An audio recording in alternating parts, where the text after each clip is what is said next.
Money has a way of turning even the sweetest family moments into battlegrounds. I learned this truth while staring at the reservation book.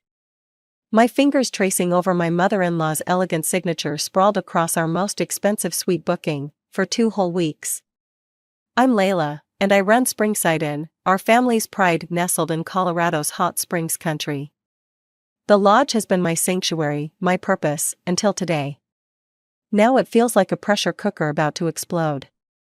Did you see this? I wave the booking ledger at Margaret, my mother, who's arranging fresh flowers at the front desk. Evelyn's reserved the Emperor Suite. Again. Oh? Margaret doesn't look up from her roses. That's nice. The spring festival should bring good business. Nice? She hasn't paid for her last 3 stays. That's $12,000 we're never seeing again. Layla, dear. Don't dear me, Mom. You know exactly what she's doing. The heavy wooden doors swing open, and there she is, Evelyn Parker in all her glory, trailing Hermès scarves and entitlement like a cape behind her. 3 equally well-dressed women follow in her wake, their designer luggage wheeled by our porters. Darling. Evelyn air kisses both my cheeks, leaving behind a cloud of Chanel No. 5. The drive was absolutely dreadful, but worth it to see my favorite daughter-in-law. I'm your only daughter-in-law, I want to say. Instead, I force a smile. Evelyn. We weren't expecting you until tomorrow. Oh, but the weather was so perfect for a drive. Ladies, this is Layla, my son's wife. She helps run this charming little place. Helps run? I've been executive director for 5 years, but Evelyn never misses a chance to diminish my role. The women nod politely, their eyes already scanning the lobby, assessing our worth. The Emperor Suite isn't ready yet, I say, knowing full well it's been prepared since morning. Perhaps you'd like to wait in the lounge? Nonsense. I'm sure you can work something out. Evelyn waves her hand dismissively. We're absolutely exhausted. Ladies, shall we? Before I can protest, they're halfway to the elevator, my mother already dispatching housekeeping to prepare the suite. I grab my phone and text Nate, your mother's here. Early. With friends. We need to talk. The response comes quickly, can't talk now. Big meeting. Handle it? Handle it. Like I'm some junior employee dealing with a minor inconvenience. Not his wife trying to prevent our business from bleeding money through his mother's entitled veins. I watch the elevator numbers climb to the top floor, where our finest suite awaits Evelyn and her entourage. $12,000 of unpaid stays, and now she's back for more. The spring festival is our busiest season, that suite could bring in actual paying guests. My phone buzzes again. This time it's a social media notification. There's Evelyn, already posted up in our suite, champagne in hand, captioning, another gorgeous weekend at my son's lovely inn. So blessed. #family perks, #luxury life. The comments pour in, living your best life. So fabulous. You deserve it all, Queen. I close the app, my hands shaking. Through the lobby windows, I watch the sun sink behind the mountains, painting everything in deceptively peaceful golden light. The evening staff arrives for the shift change, and I hear Evelyn's laughter floating down from above. Probably ordering room service she has no intention of paying for. Something inside me shifts, hardens. I've spent 3 years trying to be the perfect daughter-in-law, maintaining peace at the expense of our business. But as I stand here, watching my mother-in-law take advantage of everything my family has built, I realize some things are worth fighting for. I open my laptop and begin typing an email to George, my father-in-law. It's time someone else saw Evelyn's true colors, even if it tears this family apart. The financial reports spread across my desk paint a grim picture, one that Nate refuses to see. 3 months of declining revenue, and here we are, hemorrhaging money through comp stays and unpaid bills.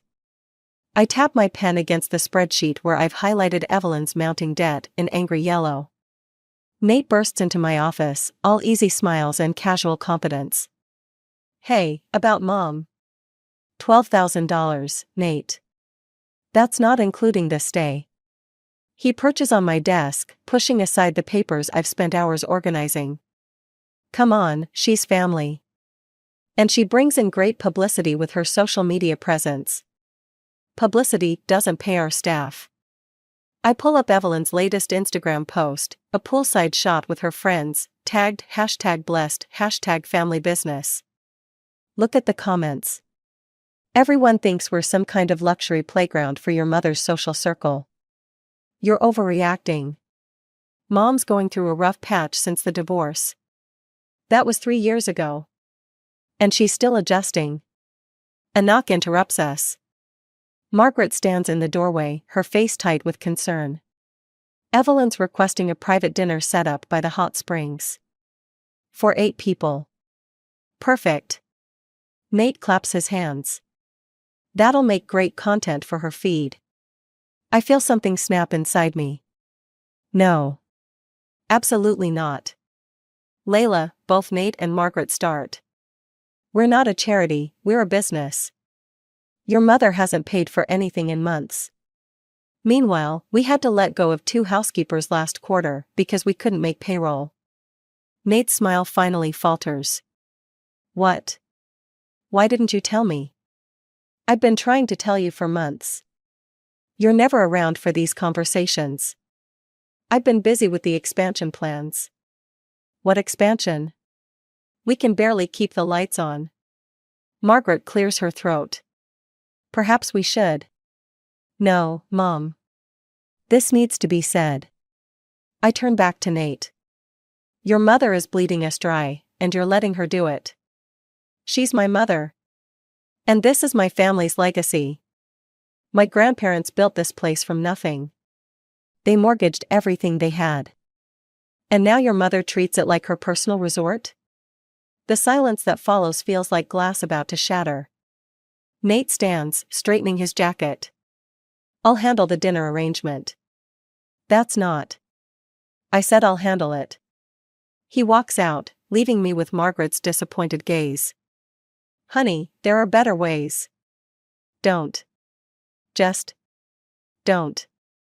I grab my laptop and head to the back office, my sanctuary when the main spaces feel too crowded with expectations. Through the window, I watch Evelyn holding court by the pool, her friends hanging on every word. A staff member brings them another round of champagne, probably the expensive stuff we reserve for special occasions. My phone buzzes. It's Henry, my father, need to discuss Q1 numbers. My office? Finally, someone willing to face reality. I'm halfway to his office when I overhear Evelyn's voice from the garden terrace. It's all about knowing how to work the system, darlings. Nate would never deny his mother anything, he knows which side his bread is buttered on. And that wife of his? She may run the books, but we all know who really holds the power here. Laughter follows, crystal glasses clinking in agreement. I stand frozen, my hands shaking with rage and something else, clarity. This isn't just about money anymore. It's about respect, about protecting everything my family has built. About showing Evelyn that actions have consequences, even for people who believe themselves untouchable. My phone buzzes again. This time it's George, responding to my email from yesterday. Call me. We need to talk about Evelyn. I smile, feeling the first stirrings of hope. George has always been the practical one, the voice of reason in the family. If anyone can understand the damage Evelyn is doing, it's him. But as I dial his number, doubt creeps in. Am I really ready to tear this family apart? To risk my marriage over principle? Then I hear another burst of laughter from the terrace, and I remember, some things are worth fighting for, even if you have to fight alone. George's response wasn't what I expected. Meet me at Carlo's in 20 minutes, he said, his voice carrying the weight of decisions already made. And Layla? Come alone.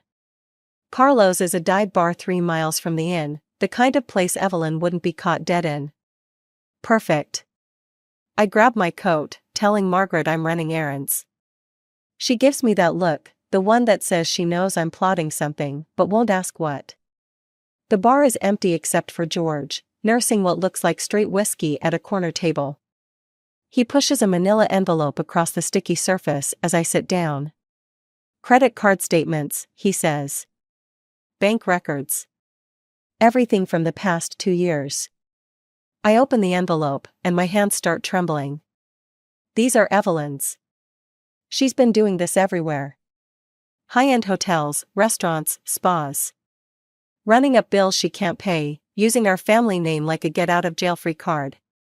The numbers swim before my eyes, hundreds of thousands in debt. Does she even have any money left? She burned through her divorce settlement in the first year. George downs his drink. I've been covering her debts quietly, trying to protect Nate from the truth. But I'm done. Why now? Because she's not just hurting herself anymore. She's dragging down everything you and your family built.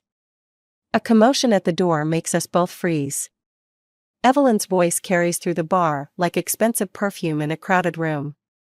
George? The bartender at the club said you might be here. How? Quaint. She spots us, her perfectly made-up face shifting from surprise to calculation in an instant. Well, isn't this cozy? My ex-husband and daughter-in-law having secret meetings in bars. Evelyn, George starts. Save it. She slides into our booth, uninvited. I assume you're discussing my little arrangement with the inn? Darling, if you were concerned about the bills, you could have just talked to me directly. Like I've been trying to for months? The words come out sharper than intended. Oh, please. A few unpaid stays? I bring invaluable exposure to your little business. My social media influence alone is worth exactly nothing, George cuts in, sliding the bank statements toward her. Game's over, Evelyn. She doesn't even glance at the papers. You're overreacting. Both of you. You're banned from the inn. The words leave my mouth before I can stop them. The silence that follows feels like the moment before an avalanche. Excuse me? Evelyn's voice drops to a dangerous whisper. Until you pay your outstanding balance, you're not welcome at Springside Inn. No more stays, no more fancy dinners, no more social media posts. You can't do that. Nate would never. Nate doesn't make these decisions. I do. And I'm done watching you destroy everything we've built. Evelyn's laugh is brittle. Oh, sweetheart. You really don't understand how this works, do you? One call to Nate about his wife's shocking behavior, her cruel treatment of his poor mother. How long do you think your marriage will survive that? Are you threatening me? I'm educating you. Family is everything, Layla. And at the end of the day, blood will always be thicker than water. She stands, smoothing her designer dress. I'll expect a formal apology by dinner. And perhaps we should discuss upgrading my suite, the view really isn't what it could be. After she leaves, George and I sit in stunned silence. Finally, he speaks, you know she'll make good on that threat. Let her try. I pull out my phone, opening my email. I just recorded our entire conversation. George's eyebrows rise. That's devious. I learned from the best. I start typing. I'm sending this to Henry, along with the financial records. It's time the whole family knew exactly who they're protecting. This will tear the family apart. No, I say, hitting send. Evelyn already did that. I'm just making sure everyone sees the damage. My phone immediately starts buzzing with notifications. The avalanche has begun, and there's no stopping it now. The recording spreads through the family like wildfire. By midnight, my phone has 37 missed calls, and Nate still hasn't come home. I sit in our darkened kitchen, watching his location hover at his mother's condo across town. Henry's text arrives at 2 a.m., emergency board meeting. Tomorrow. 8 a.m. sharp. I'm already there at 7:30, reviewing the financial records when Nate storms in. The shadows under his eyes match the darkness in his expression. You recorded my mother? Secretly? Someone had to expose the truth. The truth? He laughs, but there's no humor in it. The truth is my wife conspired with my father to humiliate my mother. How long have you two been planning this? This isn't about. The boardroom door opens. Margaret enters first, then Henry, followed by George. Evelyn sweeps in last, wearing designer black like she's attending a funeral. Maybe she is, the death of her charade. Henry clears his throat. Before we begin, I want her removed from the board. Evelyn's voice cuts through the room. She's clearly unfit to manage this establishment. That's not your decision to make, Henry says. No? Evelyn pulls out her phone. Let's discuss the inn's reputation after I share that recording with my 50,000 followers. How many cancellations do you think you'll get when people learn how you treat family? About as many as we'll get when they learn you've been defrauding us, I counter. Defrauding? Nate steps forward. She's family. This isn't some corporate hotel chain. No, it's worse. I pull up the spreadsheets I prepared. It's personal. Every dollar she stole came from our future, Nate. From the family we talked about starting, the improvements we planned. Don't you dare make this about our family. It's always been about family. I'm standing now, hands pressed against the cool wood of the conference table. Your mother has been stealing from us for years, and you've been too blind to see it. Enough. Henry's voice silences the room. Evelyn, your outstanding balance with the inn currently stands at $97,000. How do you plan to address this? She waves her hand dismissively. George has always handled these little financial matters. Not anymore, George says quietly. The money's gone, Evelyn. All of it. The silence that follows feels like glass breaking in slow motion. What do you mean, gone? Nate asks. The trust fund, the divorce settlement, everything. George looks tired, ancient. I've been covering her debts for years, but there's nothing left. Evelyn's perfectly composed facade cracks. You're lying. Show them your accounts, I challenge. Prove me wrong. She turns to Nate instead, tears welling up. Darling, you can't let them do this to me. I'm your mother. Nate looks between us, torn between loyalty and truth. There has to be some mistake. The only mistake, Henry interrupts, was letting this continue for so long. Evelyn, you have two options. Pay your debts in full by the end of the month, or face legal action. You wouldn't dare. Try me. Evelyn stands, straightening her designer jacket. Nate, we're leaving. I won't stay here to be insulted. But Nate doesn't move. He's staring at the financial records, at years of deception laid bare in cold numbers. Nate? Her voice wavers. Is it true? He asks quietly. All of it? Of course not. They're manipulating you, turning you against your own mother. The numbers don't lie, I say softly. But you do, Evelyn. You always have. She turns on me, mask finally dropping completely. You think you've won? This isn't over. Nate, choose right now, your mother or your wife. The ultimatum hangs in the air like poison. I watch my husband's face, seeing the boy who never learned to say no to his mother wrestling with the man who promised to build a life with me. I need time, he says finally, and walks out. Evelyn follows, triumph in her stride, but I see the fear behind her eyes. She knows what I know, the truth is out now, and there's no putting it back in its box. The question is, what will it destroy first, her carefully crafted world, or my marriage? 3 days after the board meeting, I find Nate's resignation letter on my desk. Not handed to me personally, just left there like a bomb waiting to detonate. The coward's way out. I'm still staring at it when Margaret rushes in. Evelyn's on the local news. The television in the lobby shows Evelyn, perfectly composed in designer clothes, tears glistening. A family business turned corporate nightmare. My own daughter-in-law, conspiring with my ex-husband to destroy me financially. My phone explodes with notifications. Social media is already picking sides, hashtags trending, hashtag justice for Evelyn, hashtag family betrayal, hashtag Springside scandal. She's playing victim, I say, my voice surprisingly steady. And she's winning.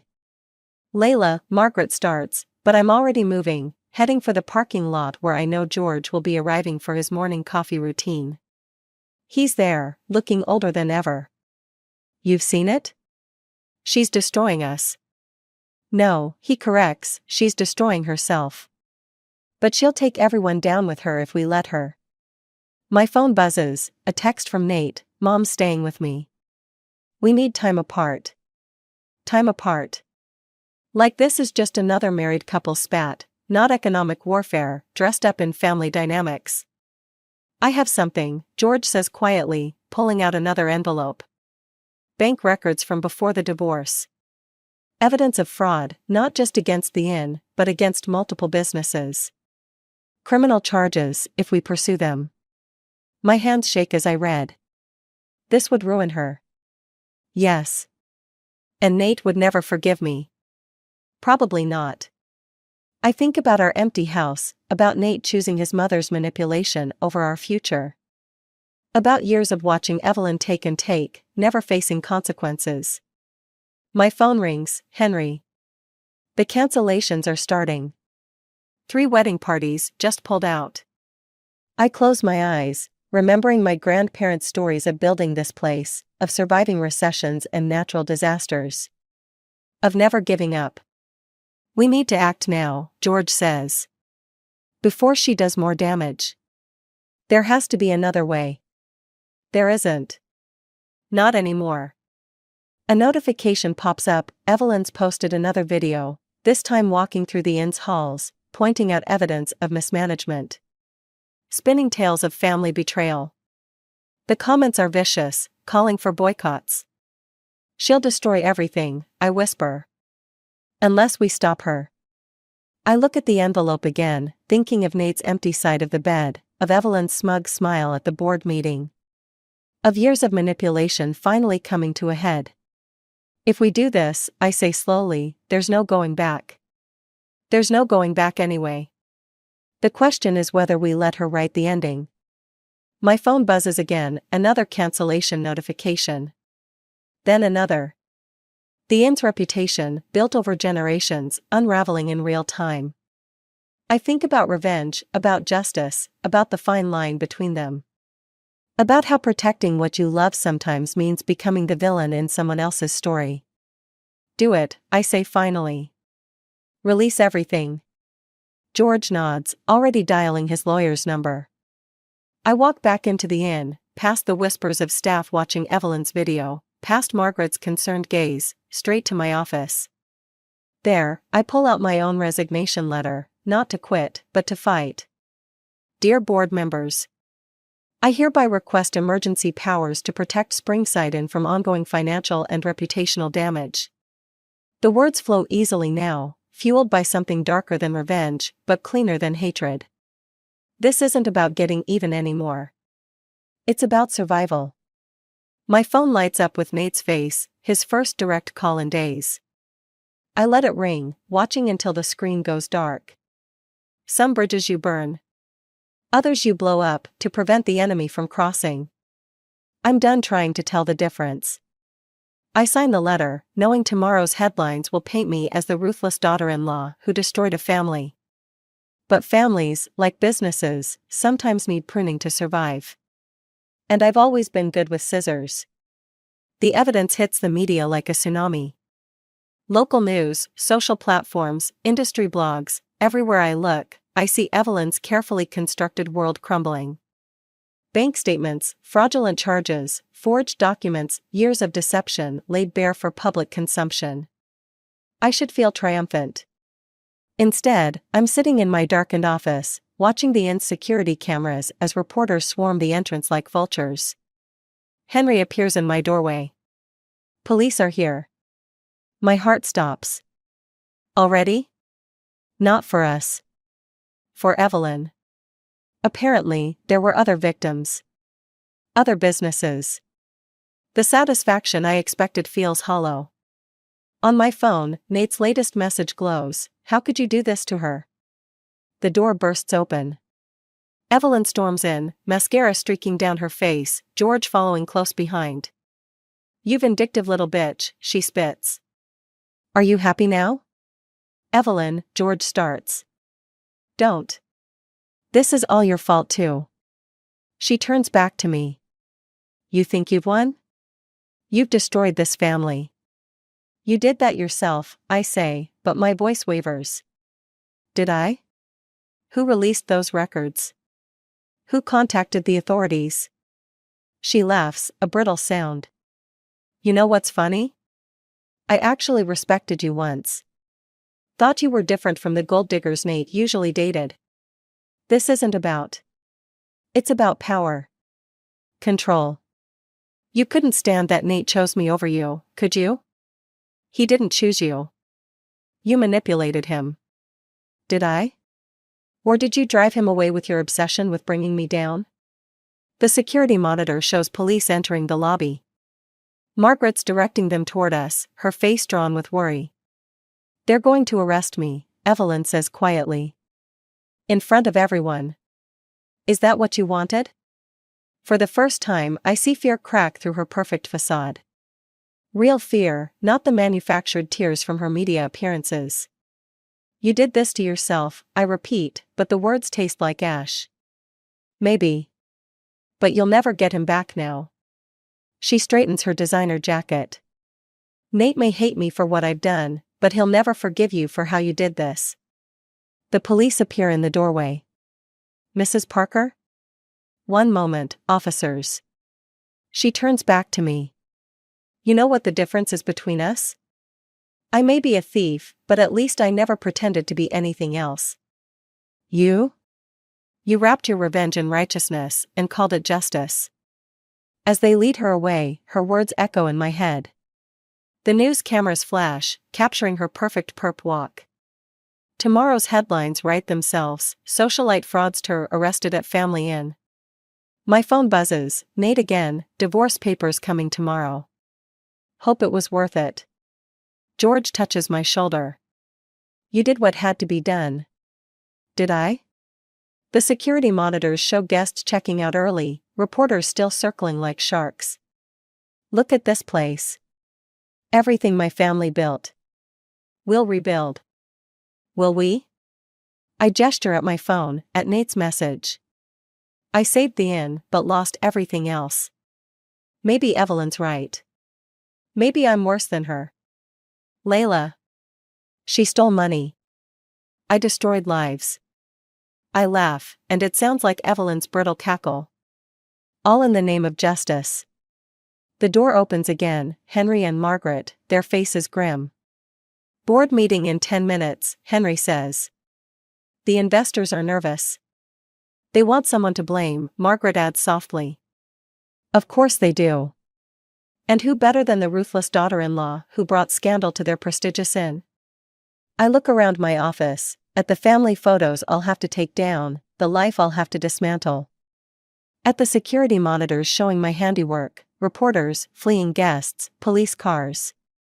I'll resign, I say quietly. Layla, no. It's the only way to save what's left. I start gathering my things, each movement feeling like surrender. Evelyn wins after all. The irony would be funny if it didn't hurt so much. In trying to save my family's legacy, I've become the very thing I fought against, someone who destroys families to get what they want. Outside, the cameras are still flashing, capturing the end of more than just Evelyn's reign. They're documenting my fall too, even if they don't know it yet. Some victories feel an awful lot like defeat.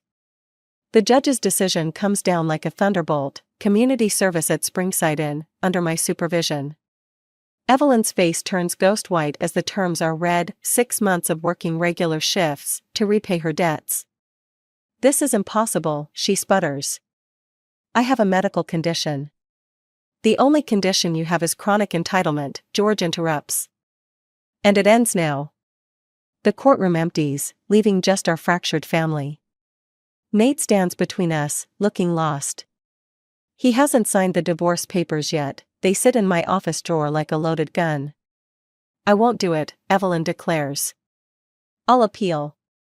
Then you'll go to prison, George says flatly. Your choice, Evelyn. Work or jail. She turns to Nate, reaching for his arm. Darling, you can't let them. Stop. Nate's voice cracks. Just stop manipulating everyone. The silence that follows feels like breaking glass. I check my watch. Your first shift starts in an hour. Housekeeping needs help turning rooms. Housekeeping? She practically chokes on the word. I don't clean toilets. You do now. I hand her a uniform. And you'll wear this, not Chanel. Her fingers close around the fabric like it might bite her. You're enjoying this. No. And surprisingly, I mean it. I'm trying to save this family. Even if it means breaking it first. Nate looks between us, something shifting in his expression. I'll help. What? Evelyn and I speak simultaneously. If Mom's working shifts, so am I. It's time I learned what running this place really means. An hour later, I watch through the security cameras as Evelyn struggles with her first unmade bed. Nate works alongside her, both of them fumbling with fitted sheets and pillowcases. Their movements are awkward, unpracticed, a society woman and her pampered son learning the meaning of real work. Margaret appears beside me. It's a start. Or an ending. Sometimes they're the same thing. By evening, Evelyn's perfect manicure is chipped, her designer hair limp with sweat. She sits in the staff room, staring at her blistered hands. 15 rooms, she says when I enter. Is that all you managed today? That's standard for new staff. How do they do it? Day after day? Because they have to. Because this is real life, not your social media fantasy. She looks up, and for the first time, I see something real in her eyes. I never meant. I didn't think. That's the problem. You never thought about anyone but yourself. Nate comes in, his own hands showing signs of honest work. The guests in 204 complained about their towels. Did you comp their stay? Evelyn asks automatically. No, he says slowly. I apologized and brought fresh towels. Like a normal person. Something passes between mother and son, a recognition, perhaps, of patterns broken and lessons learned. I can't do this for 6 months, Evelyn whispers. You can. You will. I set tomorrow's schedule on the table. Because somewhere under all that entitlement is the woman George once loved. The mother Nate deserves. And what about you? She meets my eyes. What do you get out of this? Peace. Maybe. Or at least the knowledge that I tried to fix what's broken instead of just burning it all down. Nate touches my arm, the first contact in weeks. I'm sorry. For not seeing it sooner. We all have our blind spots. I look at Evelyn. Some bigger than others. She picks up tomorrow's schedule, hands shaking slightly. I suppose learning to make beds is better than prison orange. That's the spirit. As they leave for the night, Evelyn moving like every muscle hurts, Nate hovering protectively, I realize something. Revenge doesn't taste like victory. It tastes like hope. Hope that sometimes the hardest lessons lead to the deepest healing. The divorce papers remain unsigned in my drawer. Tomorrow will bring more challenges, more resistance, more painful growth. But for now, watching mother and son walk away together, both humbled by honest work, I feel something I haven't felt in months. The possibility of redemption. The unsigned divorce papers burn in the fireplace while Nate and I sit in silence, watching our potential ending turn to ash. Outside, the first snow of the season dusts Springside's grounds, transforming our battleground into something softer, more forgiving. She asked for the morning shift today, Nate says quietly. Voluntarily. I nod, thinking of Evelyn's transformation over these past weeks. The designer clothes replaced by practical uniforms, manicured hands growing calloused, complaints turning to quiet determination. The guests love her, I admit. She has a way of making them feel special. Like she used to do with me. Nate's voice catches. Before the money and status became everything. Through the window, we watch Evelyn directing the morning staff, her movements precise and purposeful. No more artificial charm, just honest work and earned respect. I found this in her locker, I say, sliding over a handwritten note. Guest comments, carefully collected. Mrs. Parker made our anniversary special. Thank you for the extra blankets at midnight. Your kindness meant everything. Nate reads them, something shifting in his expression. She's different. We all are. The door opens, and George enters with Henry, both carrying financial reports. The inn's numbers are recovering, reputation slowly rebuilding. The board meeting's in 10 minutes, Henry reminds us. Wait. Evelyn appears in the doorway, still in her uniform. I need to say something first. She looks smaller somehow, more real without her designer armor. But her eyes are clearer than I've ever seen them. I've been doing the books for the housekeeping department, she says. Learning what things actually cost. What people are actually worth. She places a check on the desk. It's not everything I owe, but it's a start. From my savings, not George's this time. The amount makes my eyes widen. Nate reaches for the check, but Evelyn pulls back. No. This goes to the staff bonus pool. They've earned it. She turns to me. And you've earned something else. An apology. A real one. Evelyn. Let me finish. You could have destroyed me. Should have, probably. Instead, you gave me what I needed most, consequences. Reality. A chance to remember who I was before I lost myself in appearances. The silence that follows feels different from our previous battles, not loaded with tension, but with possibility. The judge called, George says. Your community service requirement is complete. We all wait for Evelyn's reaction, expecting perhaps a sign of relief or triumph. Instead, she straightens her uniform. I'd like to keep my position, she says. If you'll have me. Regular salary, regular hours. No special treatment. Nate makes a sound somewhere between a laugh and a sob. I look at Henry, who nods slightly. The morning shift needs a supervisor, I say. Someone who knows standards. Who cares about details. And family, Evelyn adds softly. Someone who finally understands what that really means. Later, watching her train a new housekeeper with unexpected patience, I feel Nate's hand slip into mine. We never talked about what happens next, he says. No, we didn't. I'm not ready to fix everything. Neither am I. I squeeze his hand. But maybe we start with what we can fix today. The rest will come. Through the window, snow continues falling, covering the old tracks of our battles, leaving clean spaces for new steps.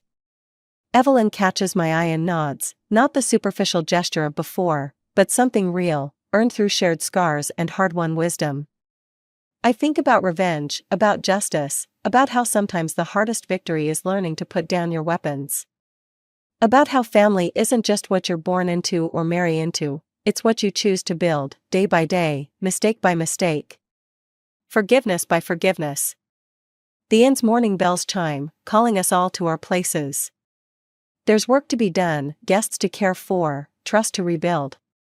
But for the first time in longer than I can remember, it feels less like obligation and more like purpose. Some wars end not with surrender, but with understanding. Some wounds heal stronger than the original flesh. And sometimes, just sometimes, what looks like an ending becomes something else entirely. A beginning we never saw coming.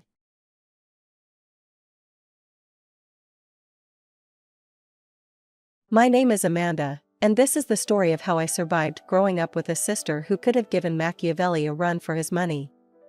I was born in a small town, to ordinary working-class parents. Mom was a receptionist at a local dentist's office, and Dad worked as a mechanic. They were good people, hardworking and honest, but perhaps a bit too trusting for their own good. When I came into the world, it was a difficult birth. The doctors told my mom she wouldn't be able to have any more children. So, for 5 years, I was their miracle baby, their only child. Those first 5 years were nice, normal.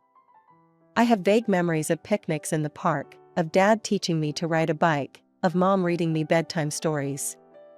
But it all changed when I was 5, and my parents got the shock of their lives. Mom was pregnant again. I remember the day they told me I was going to be a big sister. They were practically glowing with excitement, and I caught their enthusiasm. I imagined having a little sister to play with, to share secrets with, to be best friends with. God, I was so naive. Sarah was born when I was 5.5. From the moment she came home from the hospital, it was like a switch had been flipped. Suddenly, I wasn't the miracle child anymore. Amanda, be quiet. Your sister's sleeping. Amanda, don't touch that. It's for your sister. Amanda, why can't you be more like your sister? It started small, you know? Little things that I brushed off as normal sibling stuff. But as Sarah grew, so did her talents. I remember her 7th birthday. Mom had spent hours on this beautiful cake, covered in delicate sugar roses. It was a work of art. The guests had just arrived when we heard Mom's horrified gasp from the kitchen. The cake was ruined, the roses all but destroyed. And there was Sarah, pointing at me with an accusing finger. Amanda did it, she said, her voice trembling in a way that adults find impossible to disbelieve. I saw her. I stood there, stunned, as Sarah produced my favorite t-shirt, now smeared with cake and frosting. I don't know how she got it, how she planned it all. She was 7, but she had the cunning of someone much older. I spent the rest of the party locked in my bedroom, listening to the muffled sounds of laughter and celebration downstairs. As the sun set and the house quieted, I heard my door creak open. Sarah stood there, a slice of cake in her hand and a smile on her face that sent chills down my spine. Want some cake, big sister? She whispered, her eyes glittering in the dim light. I saved you a piece. With a rose and everything. I stared at her, this young demon in a party dress, and felt the first stirrings of real fear. What kind of 7-year-old could pull off something like this? And more importantly, what else was she capable of? As the years rolled by, Sarah's manipulation tactics only grew more sophisticated. Every day became a new battle, and I was constantly on edge, wondering what she'd do next. When I was 14 and Sarah was 9, I started to notice my school supplies going missing or getting damaged. At first, I thought I was just being careless, misplacing things here and there. But then I started finding my notebooks with pages torn out, pencils broken in half, and textbooks with scribbles all over the important parts. One day, I caught Sarah red-handed, a pair of scissors in her hand and my history essay in shreds on her bedroom floor. "What are you doing?" I yelled, snatching the remains of my homework from her. Sarah's eyes welled up with crocodile tears. I was just trying to help you cut out some pictures for your project," she sniffled. "This isn't a project, it's my essay. It's due tomorrow." But it was too late. Mom had heard the commotion and came running. "What's going on here?" Before I could explain, Sarah burst into full-blown sobs. I was just trying to help Amanda with her homework, but she yelled at me. Mom turned to me, her face a mask of disappointment. "Amanda, how could you? Your sister was only trying to help. Apologize to your sister right now." I stood there, seething with anger and frustration. Sarah peeked at me from behind Mom's legs, a sly smile playing on her lips. "I'm sorry," I gritted out, the words tasting like ash in my mouth. That night, I had to stay up until 3 a.m. rewriting my essay. The next day at school, I could barely keep my eyes open. My teacher wasn't impressed with my sloppy handwriting and obvious fatigue. "Amanda, this isn't like you," she said, frowning at my paper. "Please put more effort into your schoolwork. I'd hate to have to call your parents." But of course, she did end up calling my parents. And of course, they blamed me for not being responsible enough, for not taking my studies seriously. Sarah sat at the dinner table, quietly eating her food with a satisfied smirk, as Mom and Dad lectured me about the importance of education. As I grew older, Sarah's tactics evolved. When I started showing interest in boys in high school, she found new ways to torment me. My first boyfriend, Jake, broke up with me after hearing a rumor that I'd been cheating on him with his best friend. I was devastated, but when I confronted Sarah about it, she just shrugged. "How could I have started that rumor?" she said innocently. "I don't even know your friends from school." But I saw the glint in her eye, the barely concealed satisfaction at my pain. She was getting better at covering her tracks, at maintaining her facade of innocence. As my high school years progressed, I became more determined than ever to secure my escape. I poured all my energy into a special project that I hoped would be my ticket to a prestigious college far away from Sarah's clutches. But I knew better than to let my guard down, even for a moment. My friend Melissa was the only person I truly trusted. We'd been close since elementary school, and she was well aware of Sarah's true nature. "I need you to keep something for me," I told her one afternoon as we sat in her room. I pulled out a thick folder from my backpack. "This is my project for the university grant competition. If I win, I get a full ride to Westfield College." "Wow, that's amazing," Melissa exclaimed, then her face fell slightly. "But, why are you giving it to me?" I took a deep breath. "Because if Sarah finds out how important this is to me, she'll find a way to destroy it. I need you to keep it safe. I'll work on a dummy version at home." Melissa's eyes widened in understanding.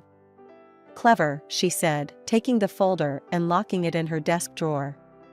"Don't worry, I'll guard it with my life." For weeks, I worked on 2 versions of the project, the real one, safely tucked away at Melissa's house, and a decoy version at home. I made sure to leave the decoy version conspicuously on my desk, knowing Sarah wouldn't be able to resist snooping. The day before the submission deadline, it happened.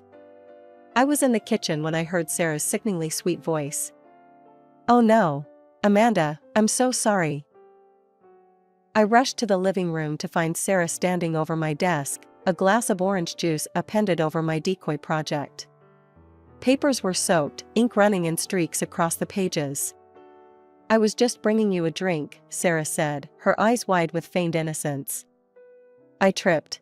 "It was an accident, I swear." Our parents came running at the commotion. Mom gasped at the sight of the ruined papers. "Oh, Amanda," she sighed. "You should be more careful about where you leave important things." I saw the glint of triumph in Sarah's eyes, the slight upturn of her lips as she waited for my reaction. But this time I was ready. I smiled. The look of confusion on Sarah's face was almost comical. "It's okay," I said calmly. "That was just a backup copy. I already submitted the real project last week." The triumph in Sarah's eyes flickered and died, replaced by a flash of anger so quick I almost missed it. Our parents, oblivious as always, praised me for my foresight. A few weeks later, the results of the competition were announced. I'd won the grant, a full scholarship to Westfield College, 3 states away. As I read the acceptance letter, tears of joy and relief streamed down my face. I was getting out. I was finally escaping. But my moment of triumph was short-lived. As I packed my bags for college, I overheard my parents talking in hushed tones. "It's a shame," Mom was saying. "I wish Sarah had gotten an opportunity like this. She deserves it more." "I know," Dad agreed. "Amanda's smart, but Sarah, she's special. She could really go places with a chance like that." Their words stung, but I was past caring. In a few days, I'd be gone, starting a new life far away from Sarah's manipulations and my parents' blind favoritism. The next few years were like a breath of fresh air. At Westfield College, I thrived. I made genuine friends, excelled in my studies, and even started to heal from the emotional trauma of my childhood. I majored in finance, discovering a talent for numbers and analysis that I never knew I had. Whatever the reason, I graduated at the top of my class and landed a job at a prestigious financial firm in the city. Life was good. I had my own apartment, a job I loved, and a sense of peace I'd never known before. I kept in touch with my parents, visiting them on holidays and occasional weekends, but these visits were always tense. Sarah was still living at home, having chosen to attend a local community college. Every time I saw her, I could feel her resentment simmering just beneath the surface. It was a typical Friday at work when I got the call that would shatter my carefully constructed peace. I was in the middle of analyzing some market trends when my phone buzzed. It was my mother. "Amanda," she said, her voice tight with tension. "We need to talk. It's about your sister. She's graduating soon, and, well, we think it would be best if she came to live with you in the city." I nearly dropped the phone. "What? Mom, no. That's not possible." "Don't be selfish, Amanda," my mother snapped. "Sarah needs this opportunity. And you have that big apartment all to yourself. Plus, we need you to cover her tuition for college." I felt like I was drowning.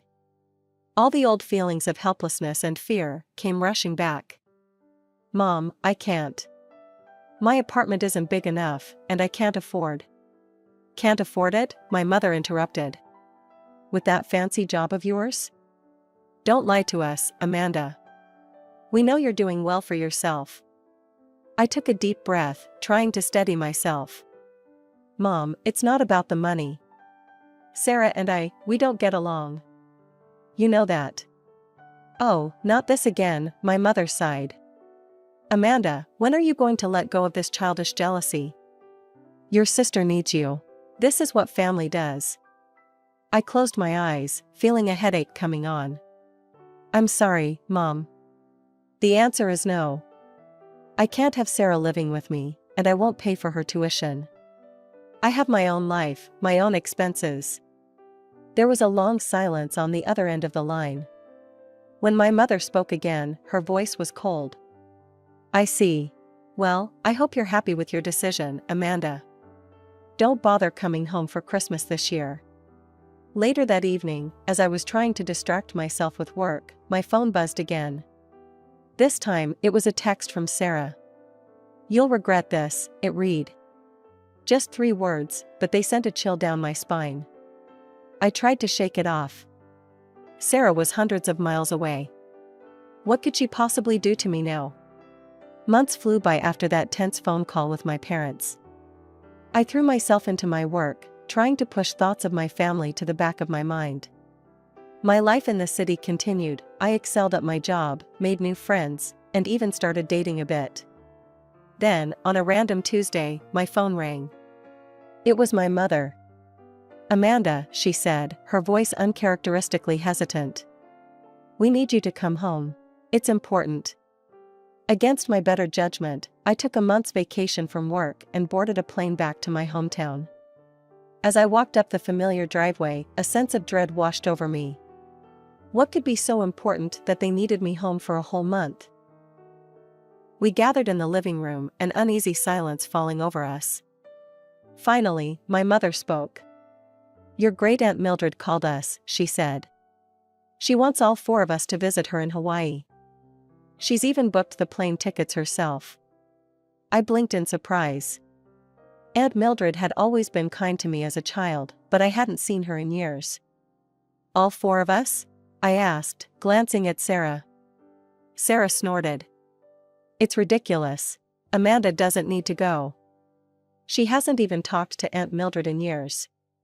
"Hush," my father said sternly. This was Mildred's condition. All 4 of us, or none of us. An uncomfortable silence fell over the room. I could almost see the gears turning in everyone's heads. Finally, my mother voiced what we were all thinking. Do you think she might be dying? That this is about her will?" The atmosphere in the room shifted. I saw a glimmer of something in Sarah's eyes. Greed? Excitement? It made me uneasy. "We shouldn't jump to conclusions," I said quickly. "Maybe she just wants to see all of us." But even as I said it, I knew it was unlikely. Aunt Mildred had always been a bit of a recluse. For her to suddenly want a family reunion in Hawaii, it had to be something big. As we discussed the logistics of the trip, I found myself getting excited despite my reservations. I had fond memories of Aunt Mildred from my childhood. She had always been kind to me, always had a moment to listen when no one else did. The thought of seeing her again, of spending time in beautiful Hawaii, was appealing. But there was still a nagging worry in the back of my mind. I glanced at Sarah, who had been uncharacteristically quiet since her initial outburst. She caught my eye and smiled, but it didn't reach her eyes. It was the same smile she'd given me countless times before pulling some elaborate scheme to get me in trouble. I tried to shake off the feeling. We were adults now. Surely Sarah wouldn't try anything, not with so much potentially at stake. And yet, the day of our departure finally arrived. Despite my lingering unease, I found myself caught up in the excitement of the trip. We arrived at the airport, our family presenting a united front for what felt like the first time in years. As we approached the security checkpoint, I allowed myself to hope that maybe, just maybe, this trip could be a fresh start for all of us. How naive I was. Just as we were about to go through security, a stern-faced officer approached me. "Ma'am, I need you to come with me," he said, his voice leaving no room for argument. Confused and a little scared, I looked at my family. "What's going on?" The officer's face remained impassive. "We received an anonymous tip that you're carrying prohibited items in your luggage. We need to do a thorough check." My heart sank as I turned to look at Sarah. There it was, that familiar gleeful smile, the one that always spelled trouble for me. In that moment, I knew exactly what had happened. "It was her," I said, pointing at Sarah. "She sent that message. She's trying to sabotage me." My parents' faces clouded over with anger, but to my shock, it was directed at me. "Amanda," my mother hissed. "How dare you accuse your sister like that? Again with this nonsense?" But I tried to protest, but my father cut me off. "Enough, Amanda. Go with the officer. We'll sort this out." Just then, an announcement echoed through the terminal: final boarding call for Flight 372 to Honolulu. My parents exchanged a look of panic. "That's our flight," my mother said. "Please," I begged, my voice cracking. "Wait for me. I'll sort this out quickly, I promise." But my pleas fell on deaf ears. My father shook his head, not meeting my eyes. "We can't miss this flight, Amanda. You know how important this is." "We'll see you in Hawaii," my mother added, already turning away. I watched in disbelief as my parents walked away, not even glancing back. Only Sarah looked back, her triumphant smile cutting me to the core. Then she too disappeared into the crowd, leaving me alone with the security officer. The next few hours were a blur of invasive searches and endless questions. They went through every item in my luggage, every pocket of my clothing. I had to wait for a female officer to be available for a pat-down. By the time they finally concluded that I wasn't carrying anything illegal, my family's plane was long gone. As I sat in the now quiet airport, I faced a choice. I could book a flight for the next day, join my family in Hawaii, and try to salvage this disaster of a trip. Or I looked at the departure board. There was a flight leaving for my city in an hour. Back to my job, my friends, my life. Away from the drama and pain that seemed to follow my family wherever they went. In that moment, I made my decision. I walked up to the ticket counter and bought a one-way ticket home. As I boarded the plane, I felt a mixture of hurt, anger, and an odd sense of relief. Yes, I was letting Aunt Mildred down, and I felt guilty about that. But for once, I was choosing myself. My peace, my sanity. A few days after returning home, I was settling back into my routine, trying to push the airport incident out of my mind. I was just beginning to relax when my phone rang. It was my mother. "Amanda," her voice trembled, thick with emotion. My heart raced, sensing something was terribly wrong. "Your sister, Sarah's been arrested." The world seemed to tilt on its axis. Arrested? What for? My mother's story came out in a rush of words, each one more shocking than the last. They had arrived at Aunt Mildred's house in Hawaii, only to find her furious that I wasn't there. She refused to discuss her will without all four of us present, Mom explained. We had to stay at her house while we tried to figure out what to do. I felt a pang of guilt, quickly overshadowed by my mother's next words. Then it happened. Your aunt, she almost fell down the stairs. She could have broken her neck, Amanda. What? Is she okay? I asked, concerned for the aunt I remembered so fondly. She's fine, thank goodness. But Amanda, it wasn't an accident. It was Sarah. She pushed her. I felt the blood drain from my face. How do you know? There were cameras. Hidden all over the house. They caught everything. The pieces started falling into place. The anonymous tip at the airport, Sarah's triumphant smile, it had all been part of her plan. A plan that had backfired spectacularly. Aunt Mildred called the police, my mother continued, her voice breaking.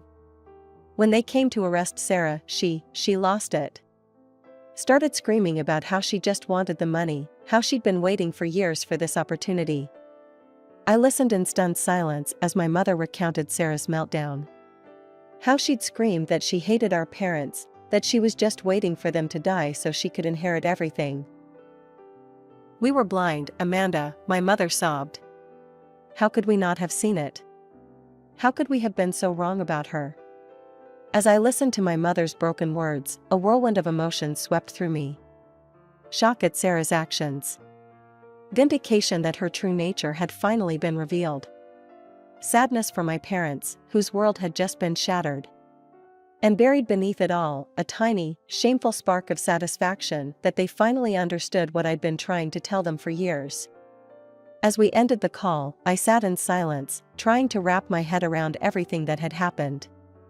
The sister I'd grown up with, who I'd always known was manipulative, had crossed a line I never thought possible. She'd tried to seriously harm our great-aunt, all for the chance at an inheritance. When I arrived at my childhood home, the atmosphere was completely different from my last visit. Gone was the tension and unspoken resentment. Instead, I found my parents looking older, more vulnerable, but also more open than I'd ever seen them. Amanda, my mother said, her voice thick with emotion as she embraced me. We're so sorry. We've been blind for so long. My father, a man never comfortable with emotional displays, simply placed a hand on my shoulder. We should have listened to you, he said gruffly. Can you forgive us? It was a moment I'd dreamed of for years, but now that it was here, I found myself overwhelmed. Of course, I managed to say, tears welling up in my eyes. Of course I forgive you. We spent hours talking, really talking, for what felt like the first time in years. They shared their shock at Sarah's actions, their guilt over dismissing my concerns for so long, and their fear for the future. I listened, offering support and finally feeling heard. But our fragile peace was soon shattered. We received word that Aunt Mildred had withdrawn her statement to the police, and Sarah was being released. The news hit us like a physical blow. She can't come back here, my father said, his voice firm. We can't trust her anymore. What followed was a painful but necessary process. My parents, with my support, filed for Sarah's eviction. They presented the court with evidence of her threats in Hawaii, her actions towards Aunt Mildred, along with a history of manipulative behavior. The court ruled in our favor. Sarah was to be evicted from the family home. When she came, my parents didn't even let her in the house. They left her belongings on the porch, a final, symbolic separation. Sarah's response was predictably spiteful. As she drove away, presumably out of our lives for good, she left one last parting shot, a string of vicious curses spray-painted on the side of the house. It was childish, petty, and so typically Sarah that it almost made me laugh. Almost. Then, out of the blue, I received a call from Aunt Mildred. Amanda, dear, she said, her voice warm, despite everything that had happened. I think it's time you came to visit me in Hawaii. Just you this time. I was hesitant at first, but something in her voice convinced me. A week later, I found myself on a plane to Hawaii, unsure of what to expect. Aunt Mildred's house was beautiful, perched on a cliff overlooking the ocean. She greeted me with a warm hug, looking far more spry than I'd imagined given recent events. "I'm so glad you're here," she said, leading me into her study. "There's something I need to show you." She pulled out a document, her will. As I scanned the pages, my eyes widened in shock. Aunt Mildred had left everything, her house, her investments, everything, to me. "But, why?" I stammered, looking up at her in disbelief. Aunt Mildred smiled, a twinkle in her eye. "Because, my dear, you're the only one who never came here looking for a handout. You're the only one who saw me as family, not as a potential windfall." More than the inheritance itself, what touched me was the recognition. After years of being overlooked and dismissed, someone had seen my true worth. As I hugged Aunt Mildred, tears in my eyes, I felt like I was finally, truly coming home.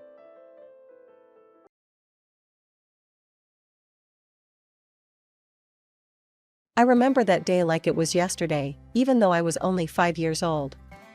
My name is Jenna, and that was the day my life changed forever. Dad had gone on another business trip, leaving Mom and me alone in our suburban house. I was playing with my dolls in the living room when I heard the doorbell ring. Mom rushed to answer it, her face lighting up as she saw who was there. "Jenna, honey, go to your room and play," she said, her voice trembling with excitement. I did as I was told, but curiosity got the better of me. I peeked around the corner and saw a tall man I didn't recognize. Mom was throwing clothes into a suitcase, moving faster than I'd ever seen her move before. Mom zipped up her suitcase and headed for the door. I stepped out of my hiding place, confused and scared. "Mommy, where are you going?" "I have to go away for a while, sweetie," she said, not quite meeting my eyes. "Be a good girl for Daddy, okay?" And just like that, she was gone. No hug, no kiss goodbye. Just the sound of a car engine starting and then fading away into the distance. I stood there, staring at the closed door, waiting for her to come back. But she didn't. The house felt bigger and emptier than ever before. As night fell, I grew more scared. I tried to turn on the lights, but I was too short to reach the switches. The darkness closed in around me, and I started to cry. "Mommy, Daddy." I called out, over and over again. But no one came. I don't know how many days passed. I was hungry and thirsty, and the dark seemed to be alive, full of monsters waiting to grab me. I cried until I had no tears left, then huddled in a corner, shaking with fear. Finally, I heard voices outside. Our neighbor, Mrs. Johnson, was talking to someone. "I've been hearing a child crying for days," she was saying. "I'm worried something might have happened." The door burst open, and suddenly the house was full of people. Policemen, neighbors, and finally, my dad. "Jen," he cried, scooping me up in his arms. "Oh God, Jenna, I'm so sorry." I clung to him, sobbing with relief. Over his shoulder, I saw a policeman holding a piece of paper. "Mr. Anderson," he said gravely. "I think you should read this." Dad set me down gently and took the note. As he read it, his face crumpled. He looked older suddenly, like he'd aged years in just a few moments. "She's gone," he whispered. "Linda's gone. She left us." The next few weeks were a blur. Dad took time off work to stay with me. We had lots of visitors, relatives, friends, and a nice lady who Dad said was a child psychologist. "Jenna's been through a traumatic experience," the psychologist explained to Dad.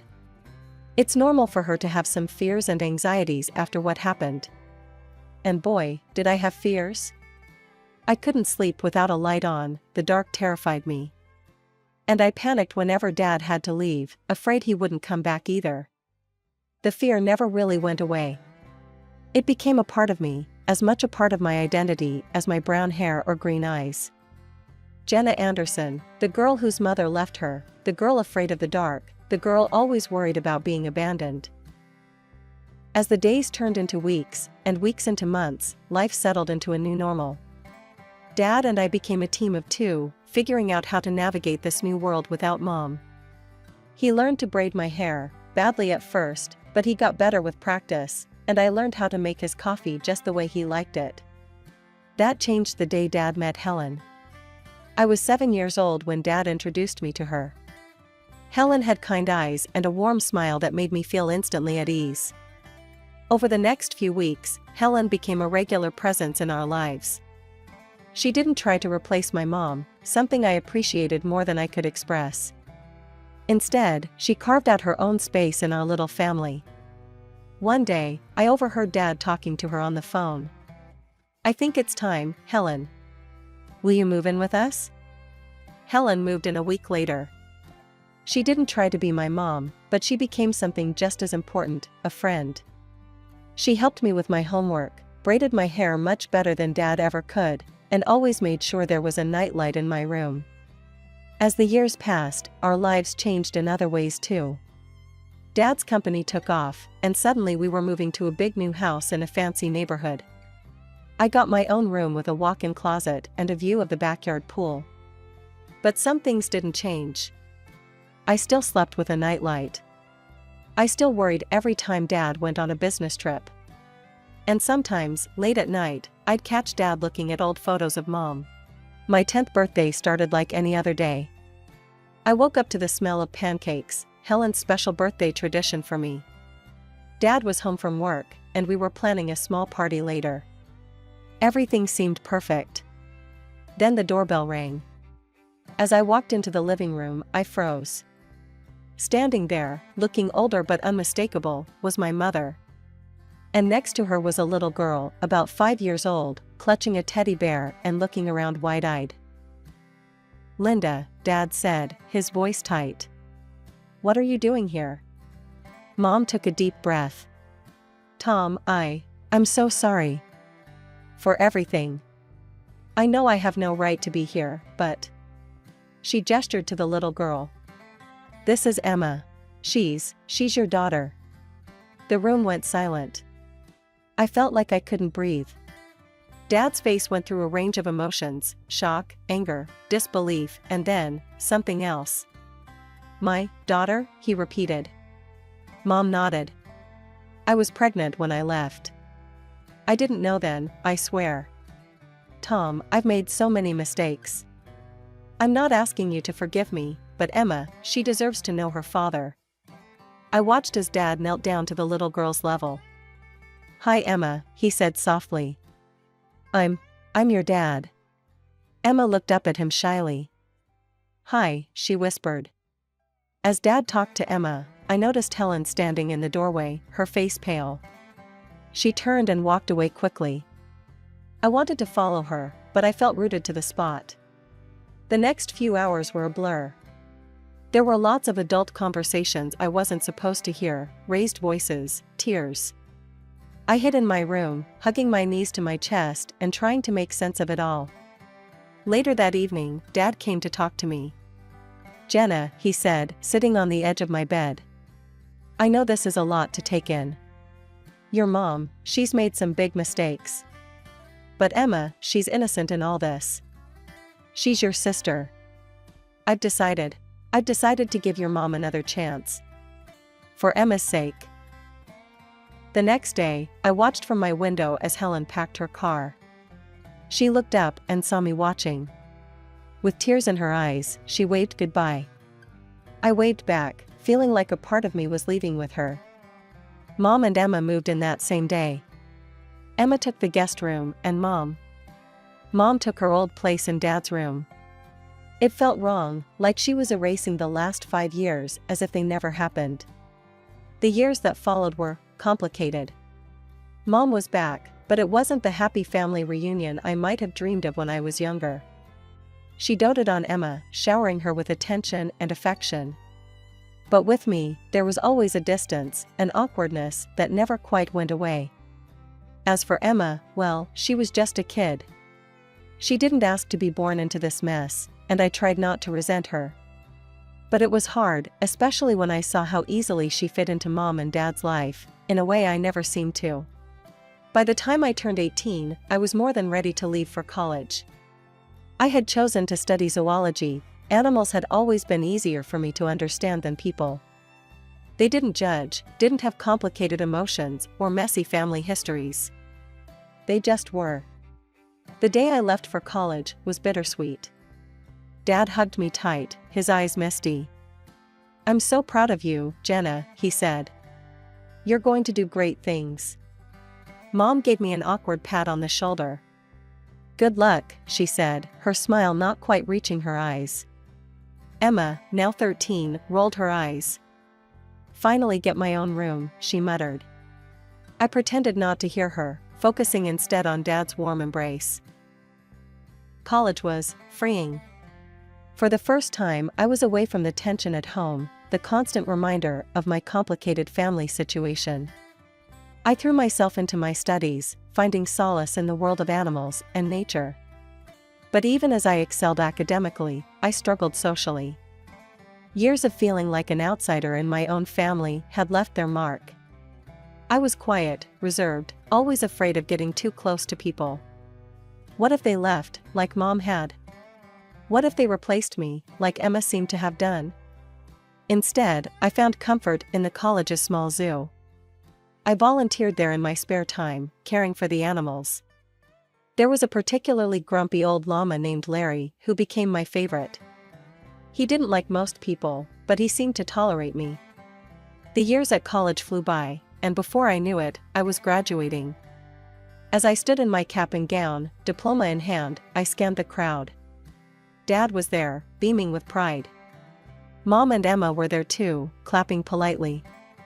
"Congratulations, Jenna," Mom said stiffly. "Your father and I have been talking, and, well, we think it's time you started looking for your own place. You know, spread your wings." I felt like I'd been punched in the gut. I looked at Dad, hoping he'd contradict her, but he just looked away, his expression pained. "Right," I said, trying to keep my voice steady. "Of course. I'll start looking right away." The days following my graduation were tense. I was back in my childhood home, but it felt anything but welcoming. Dad tried his best to make me feel comfortable, but Mom and Emma made it clear that I was an unwanted guest. "Jenna, have you started looking for jobs yet?" Mom would ask over breakfast, her tone falsely sweet. "You know, it's important to get your foot in the door early."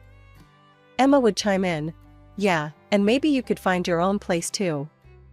It's getting kind of cramped around here." Nights were the hardest. I still needed my nightlight to sleep, a fact that didn't escape Emma's notice. One evening, as I was getting ready for bed, she barged into my room. "Seriously?" she scoffed, pointing at my nightlight. "You're 22, and you still need that? No wonder you don't have any friends." I felt my cheeks burn with shame. "Leave me alone, Emma," I muttered. But Emma wasn't done. At dinner the next day, she brought it up again, this time in front of everyone. "Hey, Mom, Dad," she said, her voice dripping with mock concern. "Don't you think Jenna should see a therapist or something? I mean, she's an adult who's afraid of the dark and can't make friends. That's not normal, right?" I felt something snap inside me. Years of pent-up hurt and anger came flooding out. "You want to know why I'm like this, Emma?" I said, my voice shaking. "It's because when I was 5, my mother left me alone in a dark, empty house for days. Do you have any idea what that does to a child?" The table went silent. Dad looked down at his plate, his face a mask of guilt and pain. Mom's eyes widened in shock, then quickly filled with tears. "How dare you?" she cried, her voice rising dramatically. "How can you be so cruel and vindictive? I've tried so hard to make amends, to be a family again, and this is how you repay me?" As Mom continued her tearful tirade and Emma smirked triumphantly, I realized something: I couldn't live here anymore. This wasn't my home, and these people, they weren't my family. Not really. From that day on, I threw myself into job hunting with renewed vigor. Then, finally, a glimmer of hope. I had an interview scheduled at a small wildlife rehabilitation center. It wasn't glamorous, but it was a start.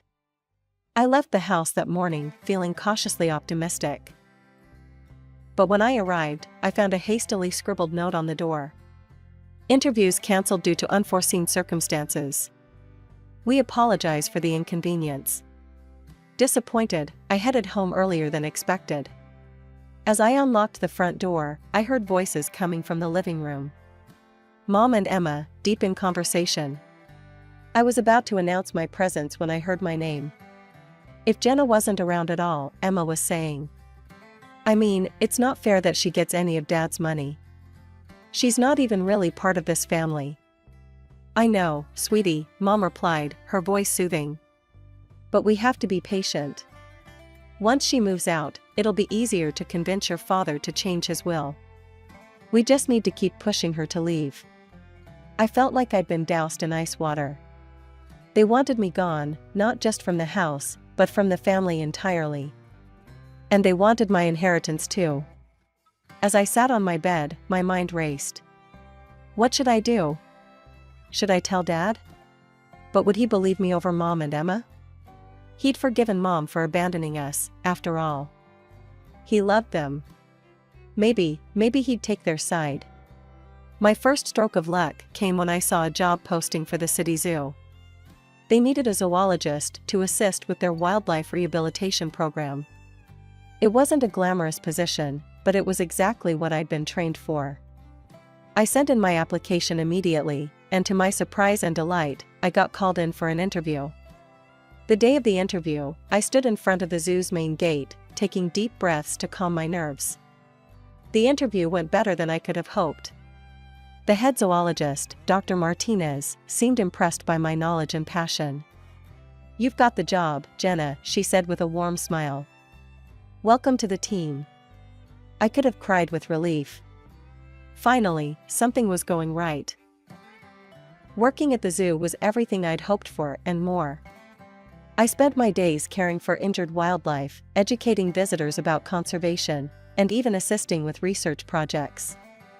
In the evenings, I'd return to my tiny apartment, which I was able to rent with the money I saved. To combat the loneliness, I started participating in online forums for animal lovers and people with similar interests. That's where I met Jake. Jake was from the same city, shared my love for animals, and had a wicked sense of humor that made me laugh even on my toughest days. We started chatting regularly, sharing stories about our day, and discussing everything from the latest conservation efforts to our favorite books. One day, Jake suggested we exchange photos. With trembling hands, I sent him a recent picture of me at the zoo. He responded with a photo of himself. He had kind eyes and a warm smile that made my heart skip a beat. But as much as I enjoyed our chats, the idea of meeting in person or even admitting my growing feelings terrified me. What if he rejected me once he got to know the real me? What if he left, just like Mom had? It was around this time that I started corresponding with Lily, a girl I met on a support forum for people with childhood trauma. She understood my fears in a way no one else had before. You know what helps me? Lily wrote one day.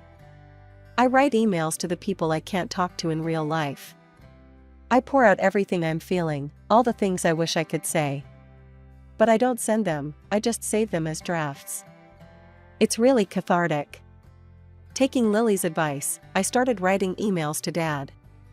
In them, I told him everything, about overhearing Mom and Emma's conversation, about how hurt I felt that he didn't seem to notice me anymore, about how I felt like an outsider in my own family. I started writing to Jake too. In these emails, I allowed myself to be vulnerable in a way I couldn't be in our chats. Jake, I wrote, I think I'm falling for you. But I'm scared. I'm scared of letting anyone get close to me. I'm scared of being hurt again. These emails too remained unsent, my feelings hidden away in the safety of my drafts folder. Dad called occasionally, his voice a mixture of concern and confusion. Jenna, honey, he'd say, why don't you come over for dinner this weekend? We miss you. Each time, I'd make up an excuse. Sorry, Dad, I've got a big project at work, or I'm not feeling well this week, maybe next time. It was just another Saturday afternoon. I was at the mall, picking up some essentials, when I heard a familiar voice call my name. Jenna, is that you? I turned around and there she was, Helen, my former stepmother. She looked older, but her kind eyes were just the same. Before I knew it, we were hugging, years of separation melting away in an instant. That's when I noticed the young boy standing beside her, looking up at us curiously. This is my nephew, Mike, Helen explained, ruffling the boy's hair affectionately.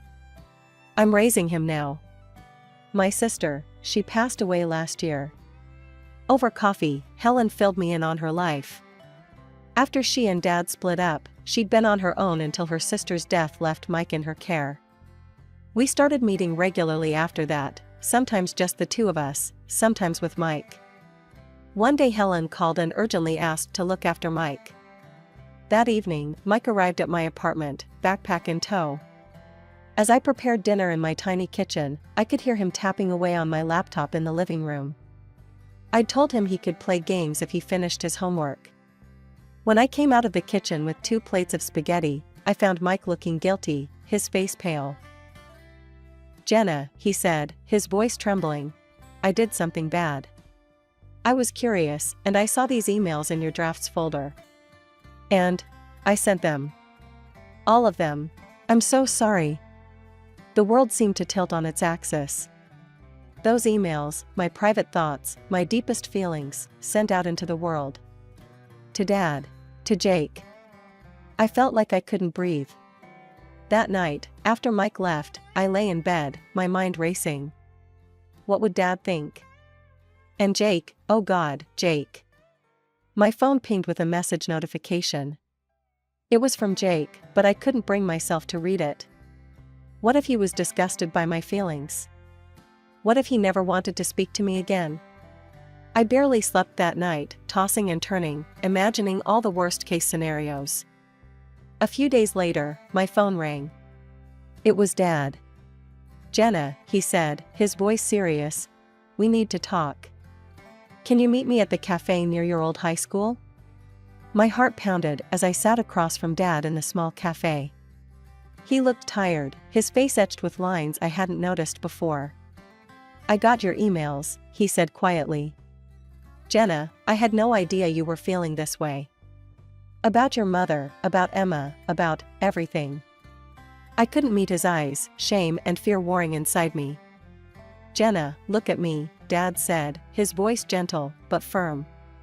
I looked up, surprised to see tears in his eyes. I love you. More than anything in this world. I'm so sorry I made you feel like you weren't important to me. That was never, ever my intention. We talked for hours, really talked, in a way we hadn't in years. About Mom's return, about Emma, about how I'd felt pushed aside and forgotten. Dad listened, really listened, occasionally wiping away a tear. Finally, he stood up. I need some time to process all this, he said. But Jenna, we're going to figure this out. You and me, I promise. As I watched him walk away, I felt a mixture of relief and apprehension. What would happen now? But I didn't have much time to dwell on it because my phone rang again. It was Jake. Jenna, he said, his voice warm. I got your email. And I feel the same way. I'd been too scared to say it, but I really like you. Would you like to meet for coffee? My heart soared. Yes, I said, surprising myself with how steady my voice was. I'd love to. The next day, I met Jake at a small coffee shop. He was even more handsome in person, with a kind smile that put me at ease immediately. We talked for hours, about our fears, our dreams, our pasts. For the first time in years, I felt truly seen and understood. As autumn leaves began to fall, my phone rang one crisp morning. It was Dad. Jenna, he said, his voice warm but with an undercurrent of something I couldn't quite place. I'd like you to come to Thanksgiving dinner. It's important to me that you're there. Something in his tone made me agree. Thanksgiving Day arrived, and I stood on the doorstep of my childhood home, my heart pounding. Jake had offered to come with me for support, but I felt this was something I needed to face on my own. Mom opened the door, her smile not quite reaching her eyes. "Jenna, how nice of you to join us." Emma, lounging on the couch, barely looked up from her phone. "Oh, you came." Dad emerged from the kitchen, enveloping me in a warm hug. "I'm glad you're here, sweetheart," he whispered. As we sat down to dinner, the tension was palpable. Mom and Emma exchanged glances, their smiles strained and artificial. Dad, however, seemed oddly calm. Just as Mom began to serve the turkey, Dad cleared his throat. "Before we begin, there's something we need to discuss."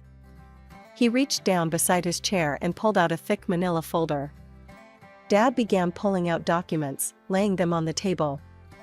"Linda, Emma, I've known for a while that something wasn't right. So I did some investigating."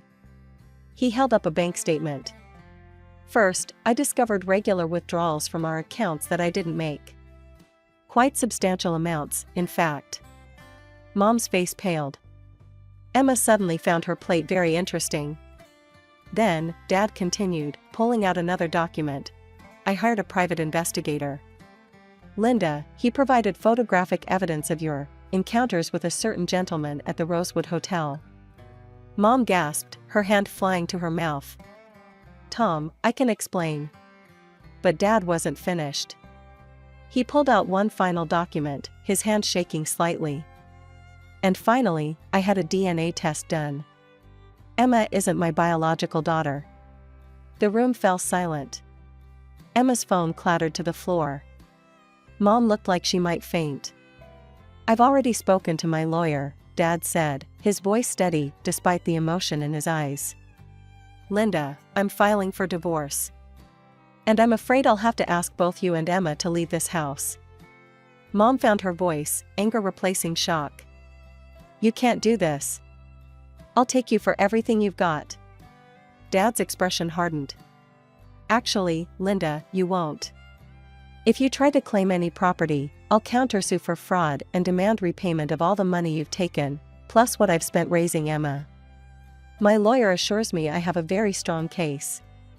Tears streamed down Mom's face as the reality of the situation sank in. Emma sat in stunned silence, her world crumbling around her.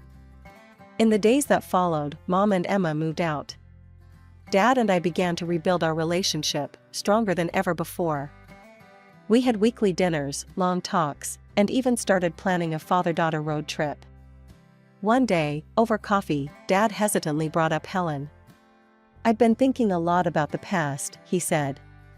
"About the mistakes I made. I reached out to Helen to apologize. We'd been meeting for coffee, talking things through." I smiled, genuinely happy for him. "That's wonderful, Dad. Helen is an amazing woman." As for me, things with Jake were going better than I could have ever imagined. He was patient, kind, and understood my fears and insecurities. With his support, I was even starting to work through my issues in therapy.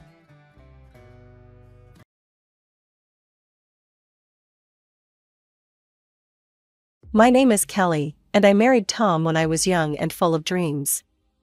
We'd been high school sweethearts, and I thought we'd be happy forever. My father, a successful businessman who owned a furniture factory, gave us a beautiful house as a wedding gift. 3 years after the wedding, our son Michael was born.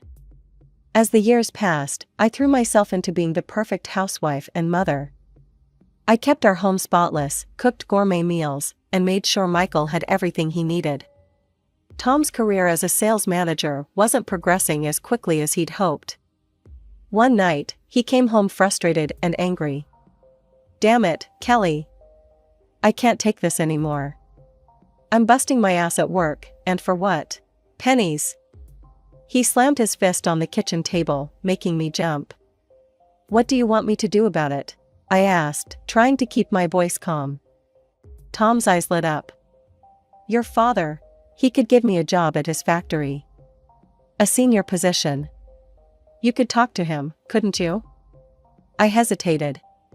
My father had always been fair in his business dealings, and I didn't want to take advantage of our relationship. But seeing the desperation in Tom's eyes, I nodded. "Okay, I'll talk to him." The next day, I visited my father at his office. "Dad, I need to ask you something," I began nervously. "It's about Tom. He's not happy with his job, and I was wondering if you might have a position for him here at the factory?" After a long moment, my father nodded. "All right, I'll give him a shot. But he'll have to prove himself like anyone else." When I told Tom the news, he was ecstatic. He picked me up and spun me around the kitchen. "You're amazing, Kelly. This is going to change everything for us." And for a while, it did. Tom started earning more money, and our financial worries eased. But as one problem faded, another grew in its place: my relationship with Tom's mother, Helen. Helen was a force of nature, fiercely protective of her only son and openly disapproving of me. She'd drop by unannounced, criticize my housekeeping, and demand my constant attention. One afternoon, as I was trying to get dinner ready, Helen burst through the front door. "Kelly, I need you to take me shopping right now." I gritted my teeth. "Helen, I'm in the middle of cooking. Can it wait until tomorrow?" Her eyes narrowed. "Are you saying my needs aren't important? After all I've done for this family?" I bit back a retort, knowing it would only make things worse. "Of course not. Just give me a few minutes to finish up here." As I drove Helen to the mall, listening to her complaints about my driving, my cooking, and pretty much everything else, I couldn't help but wonder how my life had become this way.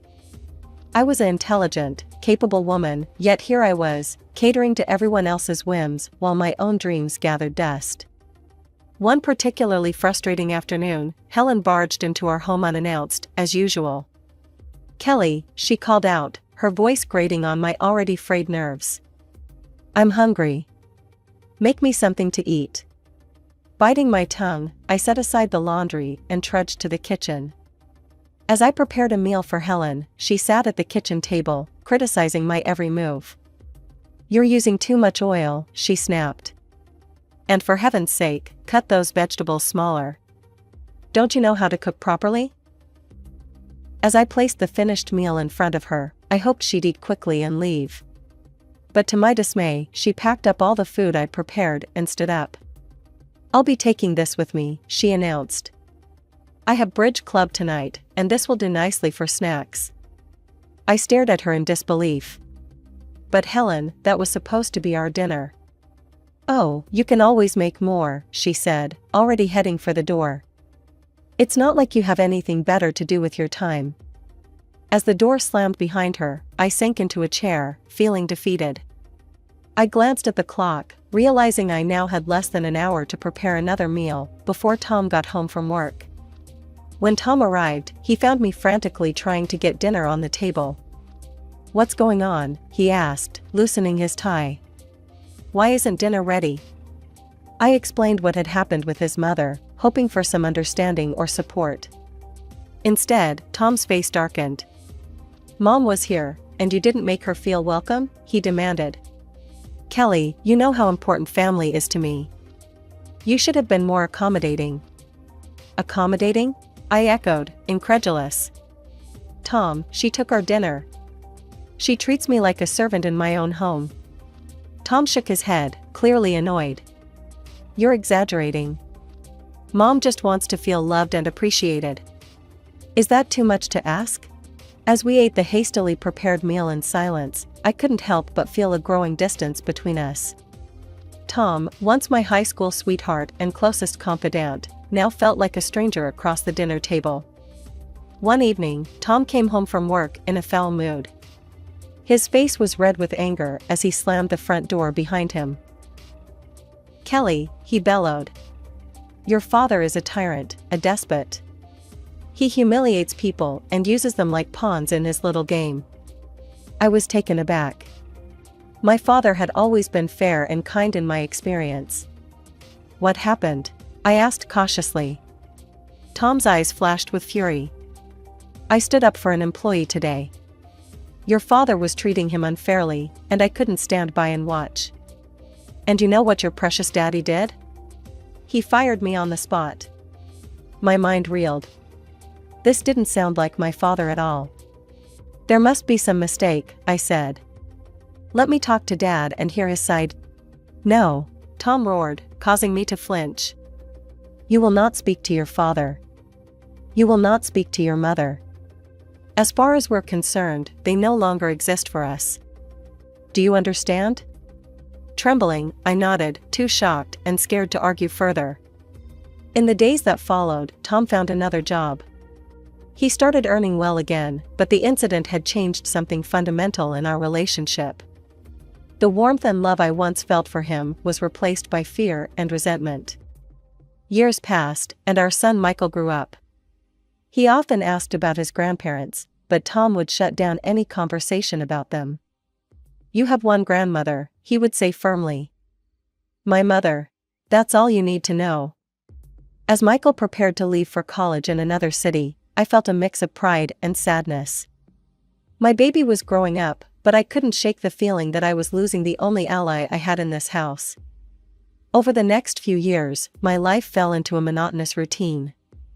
I catered to Tom's every whim and endured Helen's constant criticism.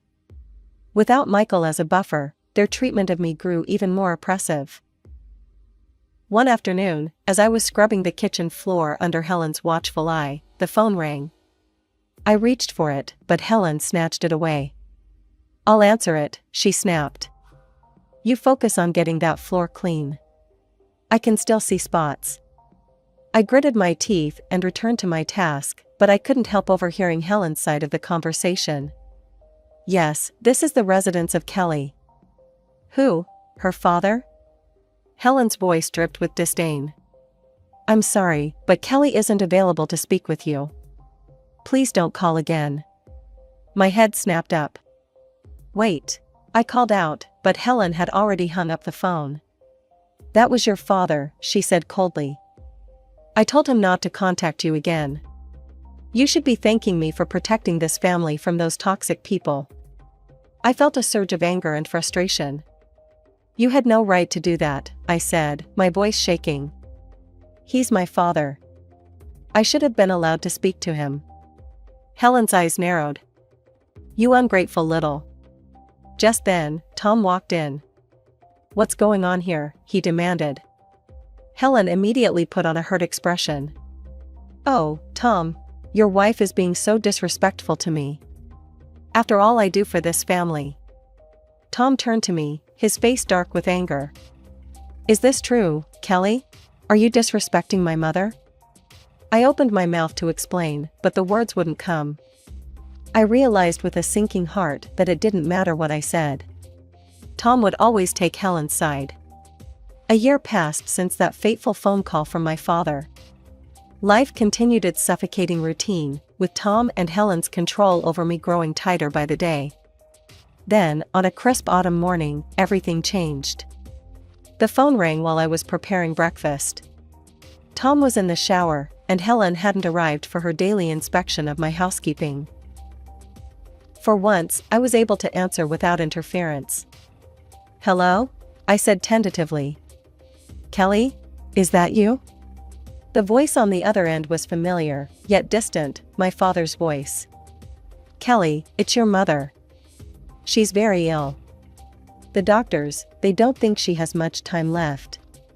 She needs you. We both do. Just then, I heard the bathroom door open. Tom would be down any minute. I'll try, Dad.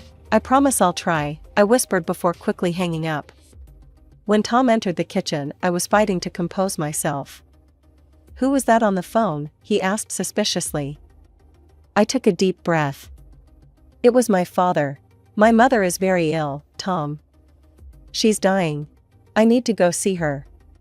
Tom's face hardened. Absolutely not. We've been through this, Kelly.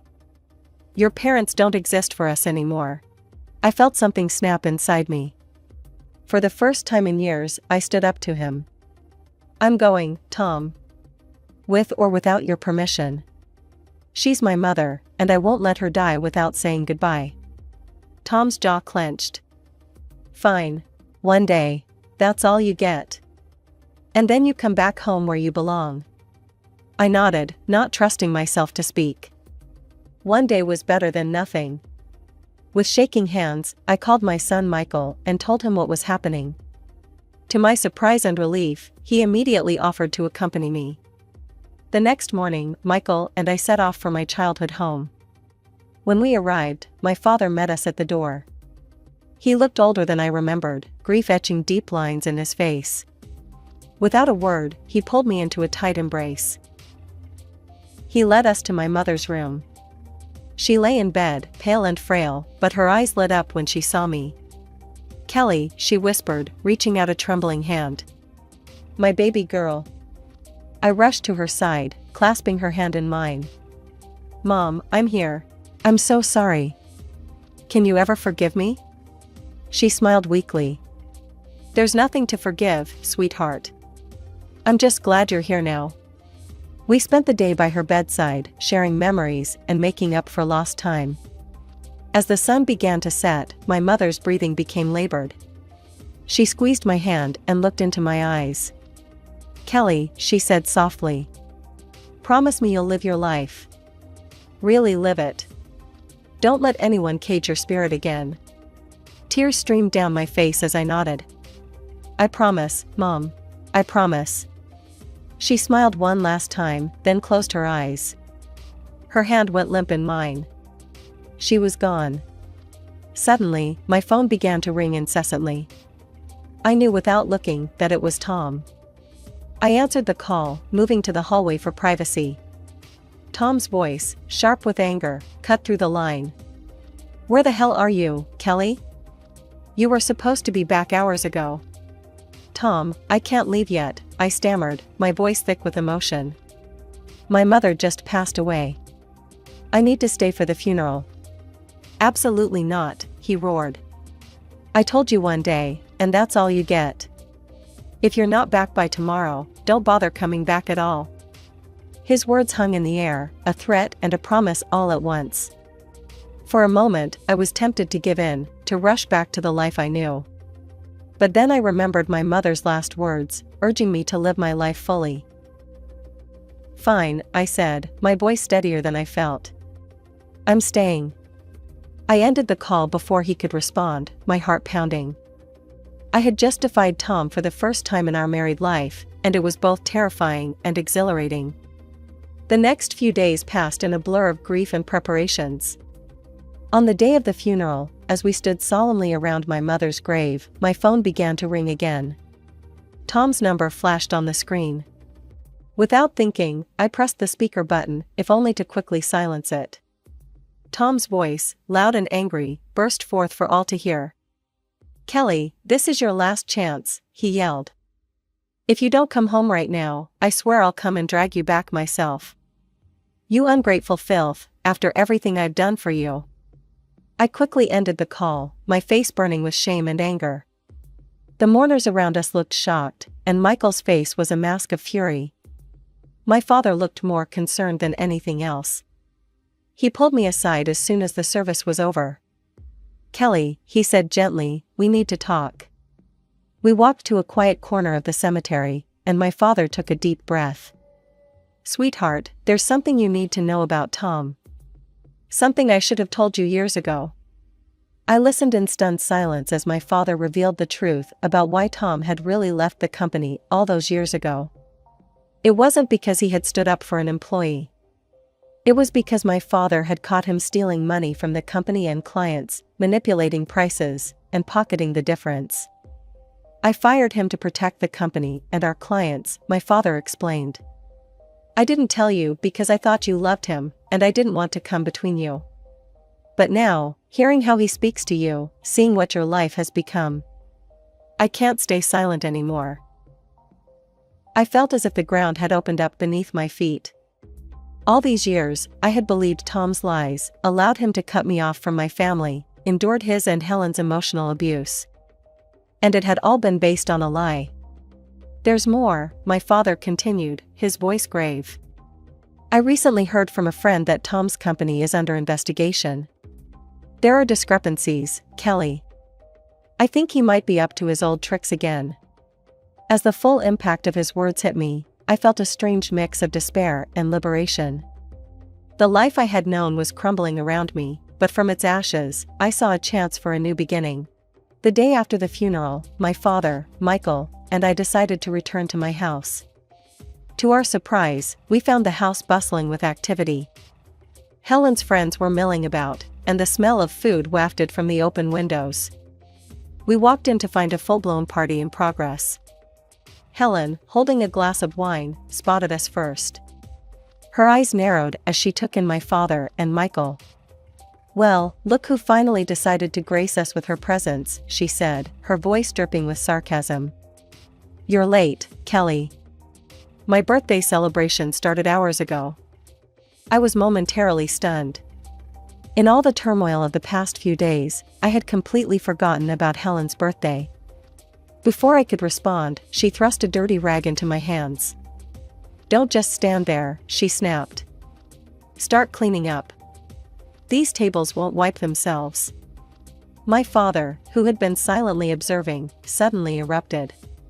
"How dare you speak to my daughter that way?" he thundered, causing the room to fall silent. "She's not a dog to follow your commands. She's a grown woman who deserves respect." Helen laughed derisively. "Respect?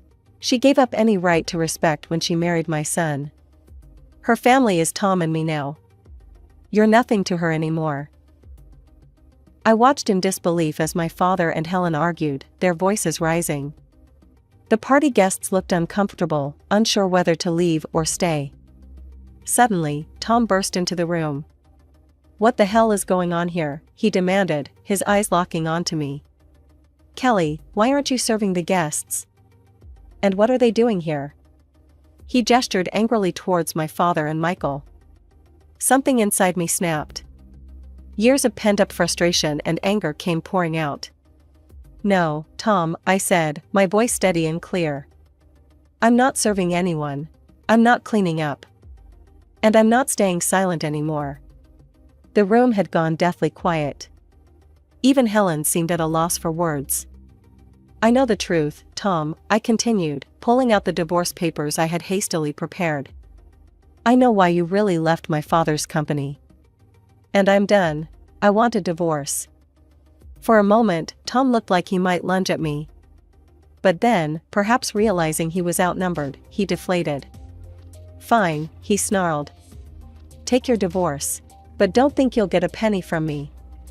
I couldn't help but laugh. "This house is mine, Tom.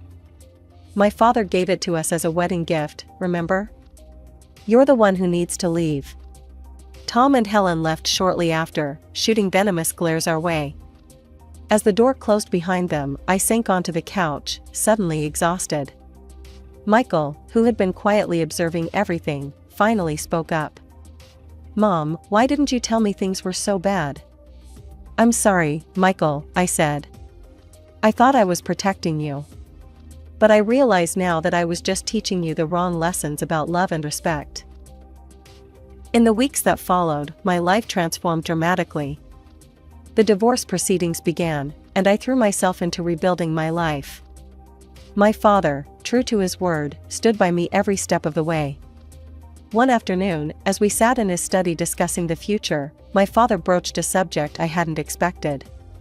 "Kelly," he began, his voice gentle but serious, "I've been thinking. I'm not getting any younger, and the factory needs new blood. How would you feel about coming to work with me?" I blinked in surprise. "Me? But Dad, I don't know anything about running a business." He chuckled. "Neither did I when I started. You're smart, Kelly. You can learn. Besides, it's about time you had a chance to spread your wings." Over the next few months, I immersed myself in learning the business. My father was a patient teacher, guiding me through the intricacies of running a furniture factory. I discovered a passion for design and innovation that I never knew I had. Meanwhile, the divorce proceedings dragged on. Tom, true to form, fought me every step of the way. He contested the ownership of the house, and even attempted to turn Michael against me. In the end, justice prevailed. I was awarded the house and substantial financial compensation for years of emotional abuse. Tom, facing charges for his fraudulent activities, found himself deep in debt and unable to hold senior positions anymore. As for Helen, she faded into the background, her influence over my life finally broken. The last I heard, she had moved in with a distant relative, her social circle diminished after the truth about Tom came out. 3 years passed in what felt like a blink of an eye. Then, one sunny morning, my father called me into his office. His face was solemn as he gestured for me to sit. "Kelly," he said, his voice heavy with emotion, "I'm not well. The doctors, they don't think I have much time left." The world seemed to tilt on its axis. "Dad, no," I whispered, reaching for his hand. He squeezed my fingers gently. "It's okay, sweetheart. I've had a good life. And now, I can go knowing that you're strong, that you're free, that you'll be okay." Tears streamed down my face as he continued. "I'm leaving everything to you, Kelly. The business, the house, all of it. You've more than proven yourself. I know you'll take good care of it all." In the weeks that followed, we spent as much time together as possible. My father's condition deteriorated rapidly, but his spirit remained strong. He passed away peacefully in his sleep, leaving behind a legacy that I was now responsible for carrying forward. The news of my father's passing and my inheritance spread quickly through our small town. I was still adjusting to my new reality when an unexpected visitor arrived at my doorstep. It was a crisp autumn afternoon when I heard the doorbell ring. Opening the door, I was shocked to see Tom standing there, a bouquet of flowers in his hand and an apologetic look on his face. "Kelly," he said, his voice softer than I'd heard it in years. "I'm so sorry about your father. May I come in?" Warily, I stepped aside to let him enter. We stood in the foyer, an awkward silence hanging between us. Finally, Tom spoke. "I've been doing a lot of thinking, Kelly. About us, about our life together. I know I made mistakes, terrible mistakes. But I've changed. My mother, she passed away last month. She was the one who always came between us. Now, there's nothing stopping us from being happy together again." As I opened my mouth to respond, I heard the sound of a car pulling up in the driveway. A moment later, the front door opened, and a tall, distinguished-looking man walked in. "Kelly, darling, I'm home," he called out, then stopped short when he saw Tom. Tom looked between us, confusion and anger dawning on his face. "Who the hell is this?" he demanded. The man stepped forward, extending his hand to Tom. "I'm David, Kelly's husband. And you are?" Tom ignored the outstretched hand, his face contorting with rage. "Husband? What the hell, Kelly? You remarried? You traitor!" David's expression hardened. He stepped between Tom and me, his voice low and dangerous. "I suggest you leave now, and never speak to my wife that way again." Tom lunged forward, but David was quicker. He caught Tom by the arm and firmly escorted him to the door. "This is your only warning," David said calmly. "Stay away from Kelly. If you ever come near her or insult her again, you'll regret it." With that, he shut the door in Tom's face. As the sound of screeching tires faded away, David turned to me, his face softening with concern. "Are you okay, love?" I nodded, stepping into his embrace. "I'm fine. I'm just glad you're home." I looked up at him, a smile playing on my lips. "And I'm glad you waited for me after all these years." David chuckled, pressing a kiss to my forehead. "I've loved you since high school, Kelly. I would have waited forever if I had to." As we stood there in each other's arms, I marveled at how life had come full circle. David and I had been high school sweethearts before Tom came into the picture. After my divorce, we had reconnected, and our old feelings had blossomed anew. We'd married in a quiet ceremony 6 months ago, starting a new chapter in both our lives. Just then, my phone buzzed with a text. It was from Michael. "Mom, great news. Jessica's pregnant. You're going to be a grandmother." In the months that followed, life settled into a beautiful rhythm. Michael and his wife Jessica moved back to our city, eager to be close to family as they prepared for their baby's arrival. They joined us at the factory, bringing fresh ideas and energy to the business.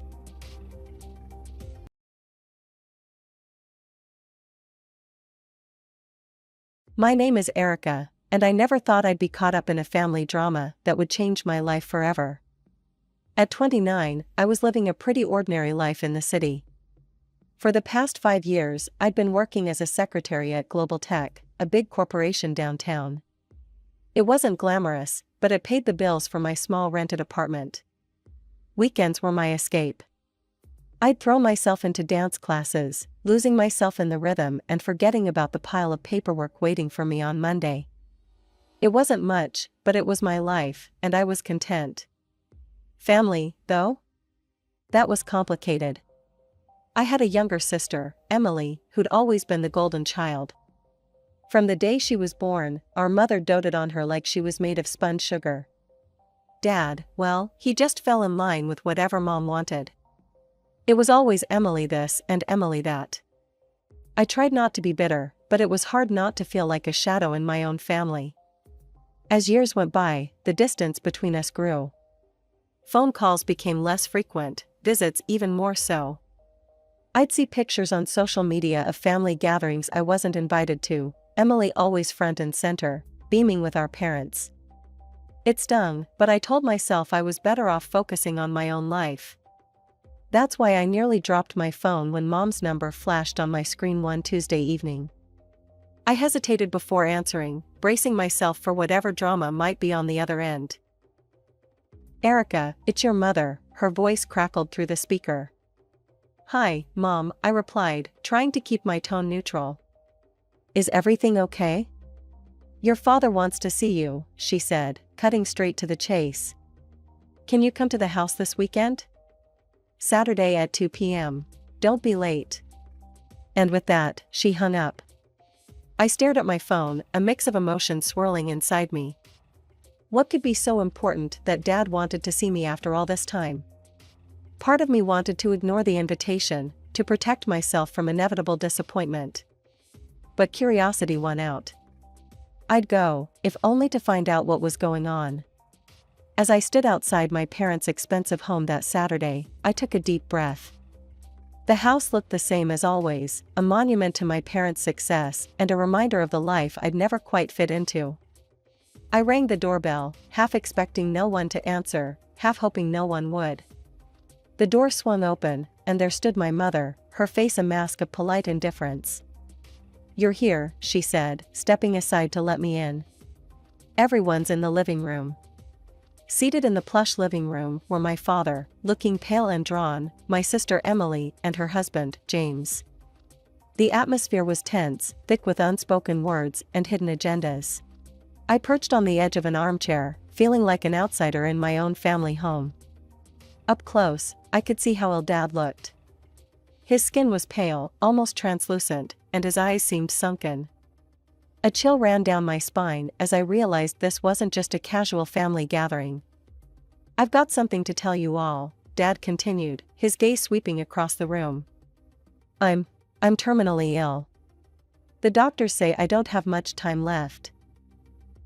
The words hit me like a physical blow. I gasped, tears springing to my eyes. Despite our strained relationship, I loved my father. The thought of losing him was unbearable. Daddy, I choked out, reaching for his hand. He squeezed mine weakly, a sad smile on his face. Emily let out a dramatic sob, burying her face in her husband's shoulder. Mom sat stone-faced, her lips pressed into a thin line. I wondered how long they'd known, how long they'd kept this from me. There's more, Dad said, his voice growing stronger. I've made some decisions about my will. The room fell silent. Even Emily's sobs quieted as everyone leaned in, listening intently. Mary, Dad said, looking at Mom, you'll get the apartment in the city. Mom nodded curtly, as if this was expected. Emily, the house will be yours. My sister's eyes lit up, a smile breaking through her tears. Then Dad turned to me, and I saw a determination in his eyes I'd never seen before. Erica, I've decided to leave you my savings. All of it. $800,000. For a moment, I couldn't breathe. $800,000? It was more money than I'd ever dreamed of having.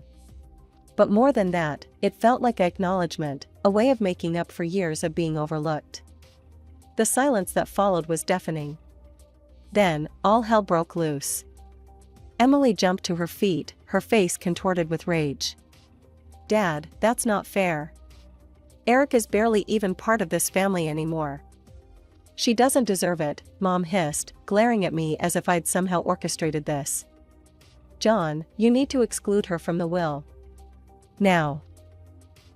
I sat there, stunned, as my mother and sister railed against me. And then Dad slammed his fist on the coffee table, the sound echoing through the room. "Enough," he roared, his face flushed with anger. "This is my decision, and I won't change it." Turning to Mom, his eyes blazing, he continued, "I've been under your influence for far too long, Mary. I've neglected Erica because of you, and it ends now." The room fell silent once more. I stared at my father, seeing him in a new light. For the first time in my life, he was standing up for me. Dad turned to me then, his anger melting into sorrow. "Erica, can you ever forgive me? I've been a terrible father to you." Tears streaming down my face, I moved to him, wrapping my arms around his frail frame. "I forgive you, Dad," I whispered. "I love you." We held each other for a long moment, years of hurt and misunderstanding flowing away. When we finally separated, Dad looked exhausted. "I need to rest now," he said, slowly getting to his feet.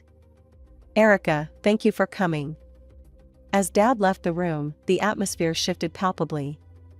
Mom stepped forward, her face a mask of barely contained fury. "Listen here, Erica.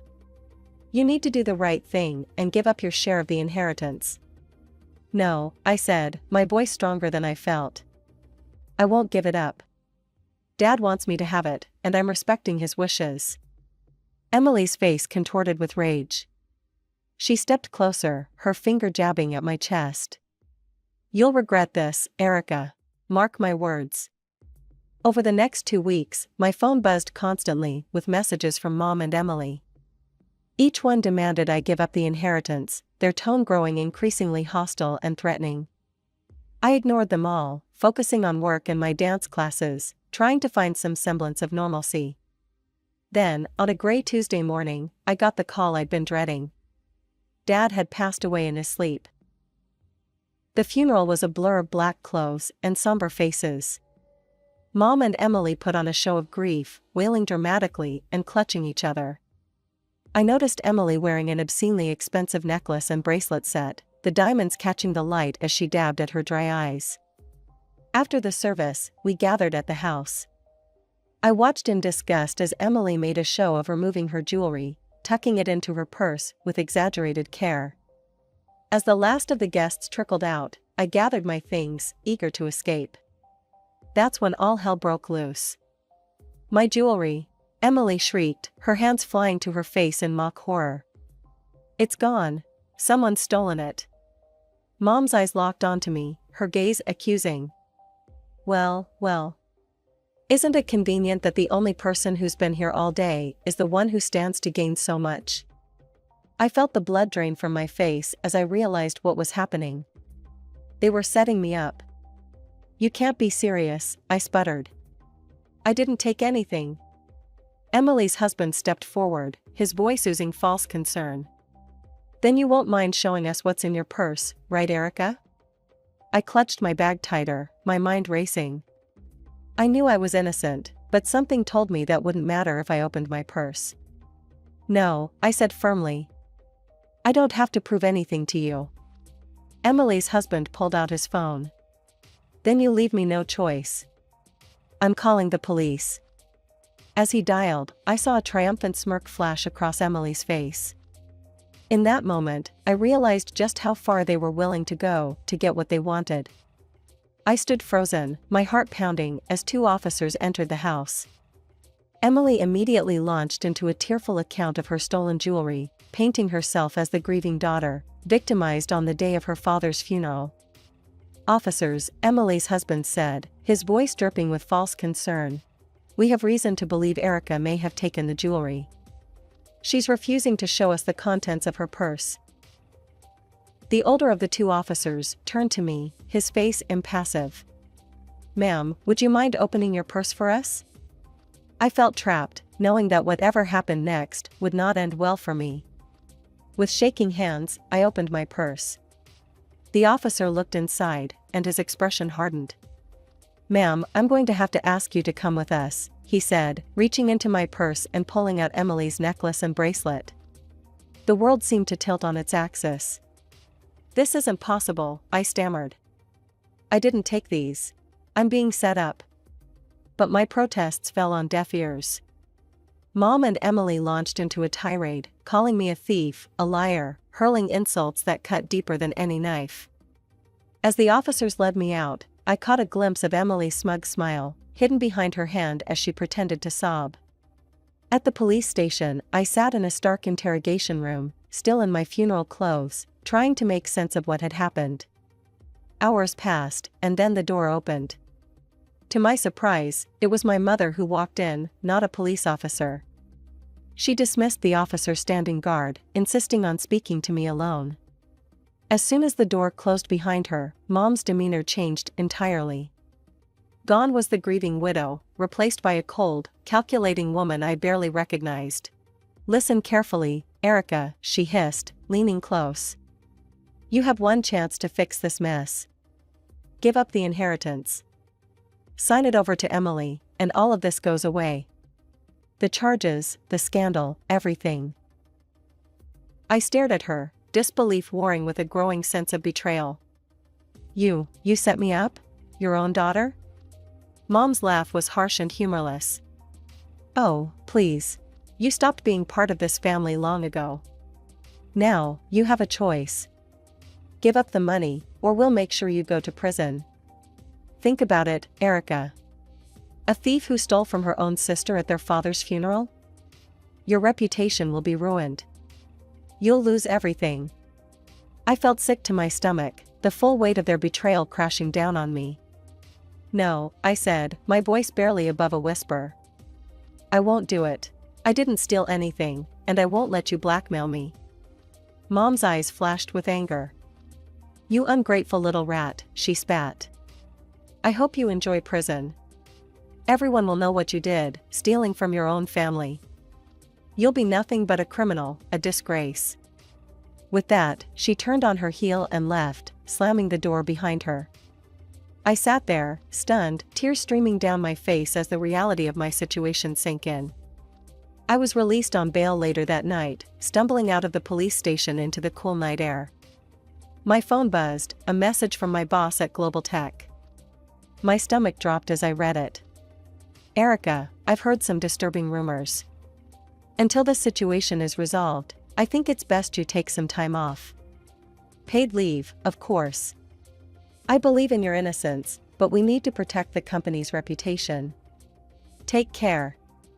I leaned against the cold brick wall of the station, feeling my world crumbling around me. In the span of a day, I'd lost my father, been betrayed by my family, arrested, and now I was on the verge of losing my job.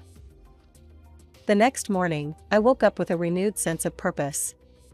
With trembling fingers, I searched online for private investigators in the area. One name stood out, Jack Reeves, a former police detective turned PI with a reputation for solving complex cases. I made the call, my voice steadier than I expected as I explained my situation. Ms. Thompson, Jack said after I finished my story, this is a delicate situation. Family conspiracies are never easy to prove. But if what you're saying is true, we'll find evidence. It won't be cheap, though. I thought of the inheritance I was fighting for. Money's not an issue. I need to clear my name and expose what they've done. The next 3 weeks were a blur of clandestine meetings with Jack, anxious waiting, and sleepless nights. I threw myself into my dance classes on weekends, desperate for any distraction from the constant worry. My phone remained silent, no calls from work, no more threats from my family. The silence was almost worse than the conflict. Then, one rainy afternoon, my phone rang. It was Jack. Erica, he said, his voice grave. I've got news, but you're not going to like it. My heart sank. What is it, Jack? He sighed heavily. I've been following your mother and sister, trying to catch them discussing the inheritance or the theft. But they're careful, too careful. They never talk about it in public, and I can't legally bug their homes. I felt the last glimmer of hope fading. So that's it? There's nothing we can do? Not exactly, Jack replied, a note of hesitation in his voice. I did find something, but it's not related to your case. It's about your sister. I sat up straighter. What about her? She's having an affair, Erica. I have photographic evidence of her entering a hotel with a young man, definitely not her husband. I also managed to record some of their conversations. It's not flattering to her husband, to say the least. For a moment, I sat in stunned silence. Then, slowly, a plan began to form in my mind. Jack, I said, my voice low and determined, I need you to send me everything you have on this. And I mean everything. As soon as I hung up, I sprang into action. I spent the next hour poring over the photos and recordings Jack sent, my mind racing with possibilities. Finally, I made a decision. I selected the most damning photo, my sister entering the hotel with her young lover, and sent it to her husband's phone with a simple message. Interested in knowing what happened next? Meet me at Café Luna tomorrow at 2 p.m. The next day, I arrived at the cafe early, my nerves on edge. At exactly 2 p.m., Emily's husband walked in, his face a mask of barely contained fury and curiosity. What's this about, Erica? He demanded as he sat down across from me. I took a deep breath. I think you know, James. But what you've seen is just the tip of the iceberg. Over the next hour, I laid out everything I had. The photos, the recordings of Emily laughing about James's age, mocking his performance in bed, discussing her plans to leave him once she got her hands on the full inheritance. James sat in stunned silence, his face growing paler with each revelation.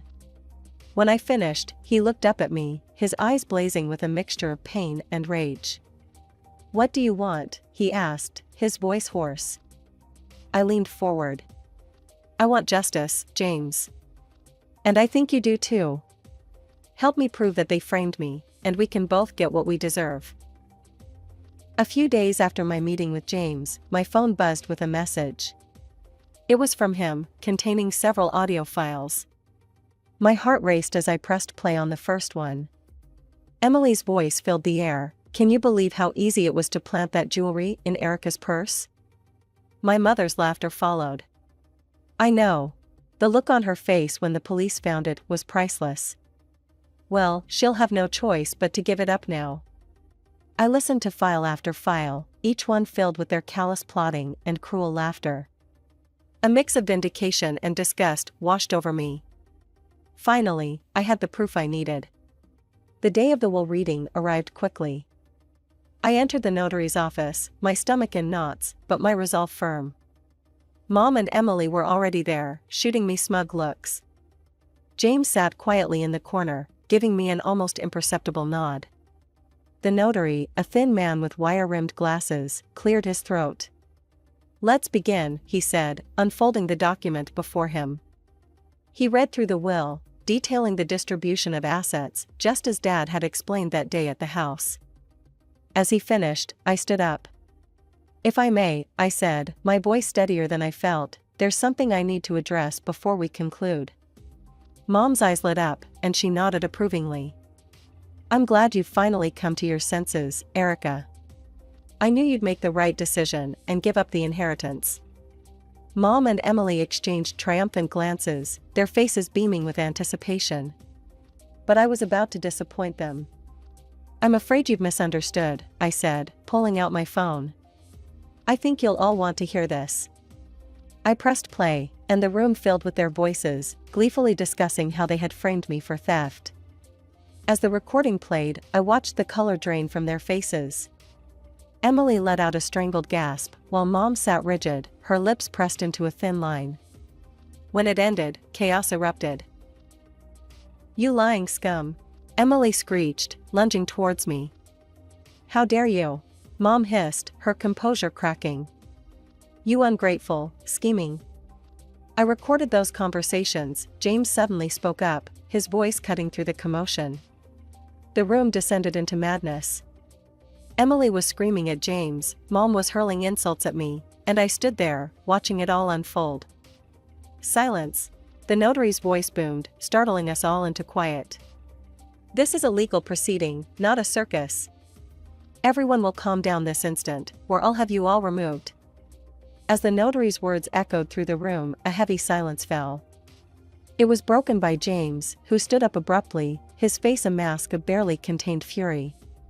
Since we're airing dirty laundry, he said, his voice trembling with anger, I have something to add.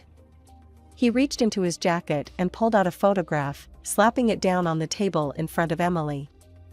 Emily's face drained of color as she stared at the image. It showed her entering a hotel with a man who was decidedly not her husband. I know everything, Emily, James spat. Your affair, your lies, all of it. I'm filing for divorce, and thanks to our prenup, you won't see a penny. You'll be paying me compensation for your infidelity. Emily's mouth opened and closed like a fish out of water, no words coming out. Mom looked between Emily and James, her expression a mix of shock and dawning horror as she realized their carefully constructed world was crumbling around them. Suddenly, the door to the notary's office swung open. 2 police officers walked in, their faces stern. Mary and Emily Thompson, one of them asked, though it was clear he already knew who they were. Mom and Emily looked up, tears streaking their faces. You're under arrest for false accusations of theft and attempted blackmail, the officer continued. You have the right to remain silent. Anything you say can and will be used against you in a court of law. As the police read them their rights and handcuffed them, I watched with a mixture of satisfaction and sadness. This was justice, but it was also the final nail in the coffin of our family relationship. I walked out of the office behind the police, watching as they put Mom and Emily into separate patrol cars. As the sirens faded into the distance, I felt a weight lift off my shoulders. It was over. Taking out my phone, I dialed a familiar number. Erica, my boss's voice came through, sounding concerned. Is everything all right? Better than all right, I replied, a smile in my voice. I can explain everything now. The accusations against me were false, and I have proof. I gave him a brief rundown of what had happened. As I finished, I heard him let out a low whistle. Erica, I'm so sorry you had to go through all that, he said, genuine sympathy in his voice. But I'm glad the truth came out. Listen, your job is still here whenever you're ready to come back. In fact, I'd be delighted to see you at work as soon as you feel up to it. The weeks following the confrontation at the notary's office were a whirlwind of legal proceedings and life-changing decisions. As the truth came to light, the charges against me were quickly dropped. The relief I felt was indescribable, like a weight I'd been carrying for months suddenly lifted from my shoulders. But for Mom and Emily, the nightmare was just beginning. They faced charges of false accusation and attempted blackmail. The trial was swift and damning, with the recorded evidence leaving no room for doubt. In the end, they were found guilty on all counts. The judge, a stern-faced woman with piercing eyes, looked down at them from her bench. In addition to the criminal penalties, this court orders Mary and Emily Thompson to pay substantial damages to Erica Thompson for emotional distress and damage to her reputation. The fine was staggering. Mom's face went pale as the amount was read out, while Emily burst into tears. In the days that followed, I watched from a distance as their lives unraveled. Mom, with no other choice, was forced to sell the apartment Dad had left her. It was a beautiful place in the heart of the city, but now it slipped from her grasp, the proceeds going straight to me as part of the damages. Emily's situation was even more dire. The house she'd been so smug about inheriting had to be sold to cover her part of the fine. I couldn't help but feel a twinge of satisfaction as I remembered her gloating face the day Dad announced his will. But Emily's troubles didn't end there. James, true to his word, filed for divorce. He demanded the compensation outlined in their prenuptial agreement for her infidelity. What little money was left from the sale of the house went straight to him. In the span of a few short months, Mom and Emily had lost everything. Their comfortable lives, their social standing, their financial security, all of it gone. They were left with nothing but the consequences of their own actions. As for me, I found myself in a position I'd never dreamed possible. With the inheritance from Dad and the damages from Mom and Emily, I had more money than I knew what to do with. After much thought, I decided to buy a beautiful apartment in a quiet part of town. It was everything I'd ever wanted in a home, spacious, bright, and most importantly, mine. The rest of the money, I invested carefully. I spent hours researching, consulting with financial advisors, and making prudent decisions. My goal was to ensure a steady income for years to come, to build the security that I'd always longed for. As I stood in my new apartment, looking out over the city skyline, I couldn't help but reflect on the tumultuous journey that had brought me here.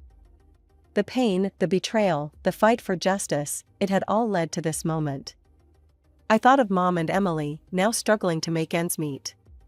Part of me felt sorry for them, but a larger part knew that they were facing the consequences of their own choices. They had tried to take everything from me, and in the end, they'd lost it all themselves. My phone buzzed with a message from my boss, confirming my return to work next week. I smiled, looking forward to getting back to normal, or rather, my new normal.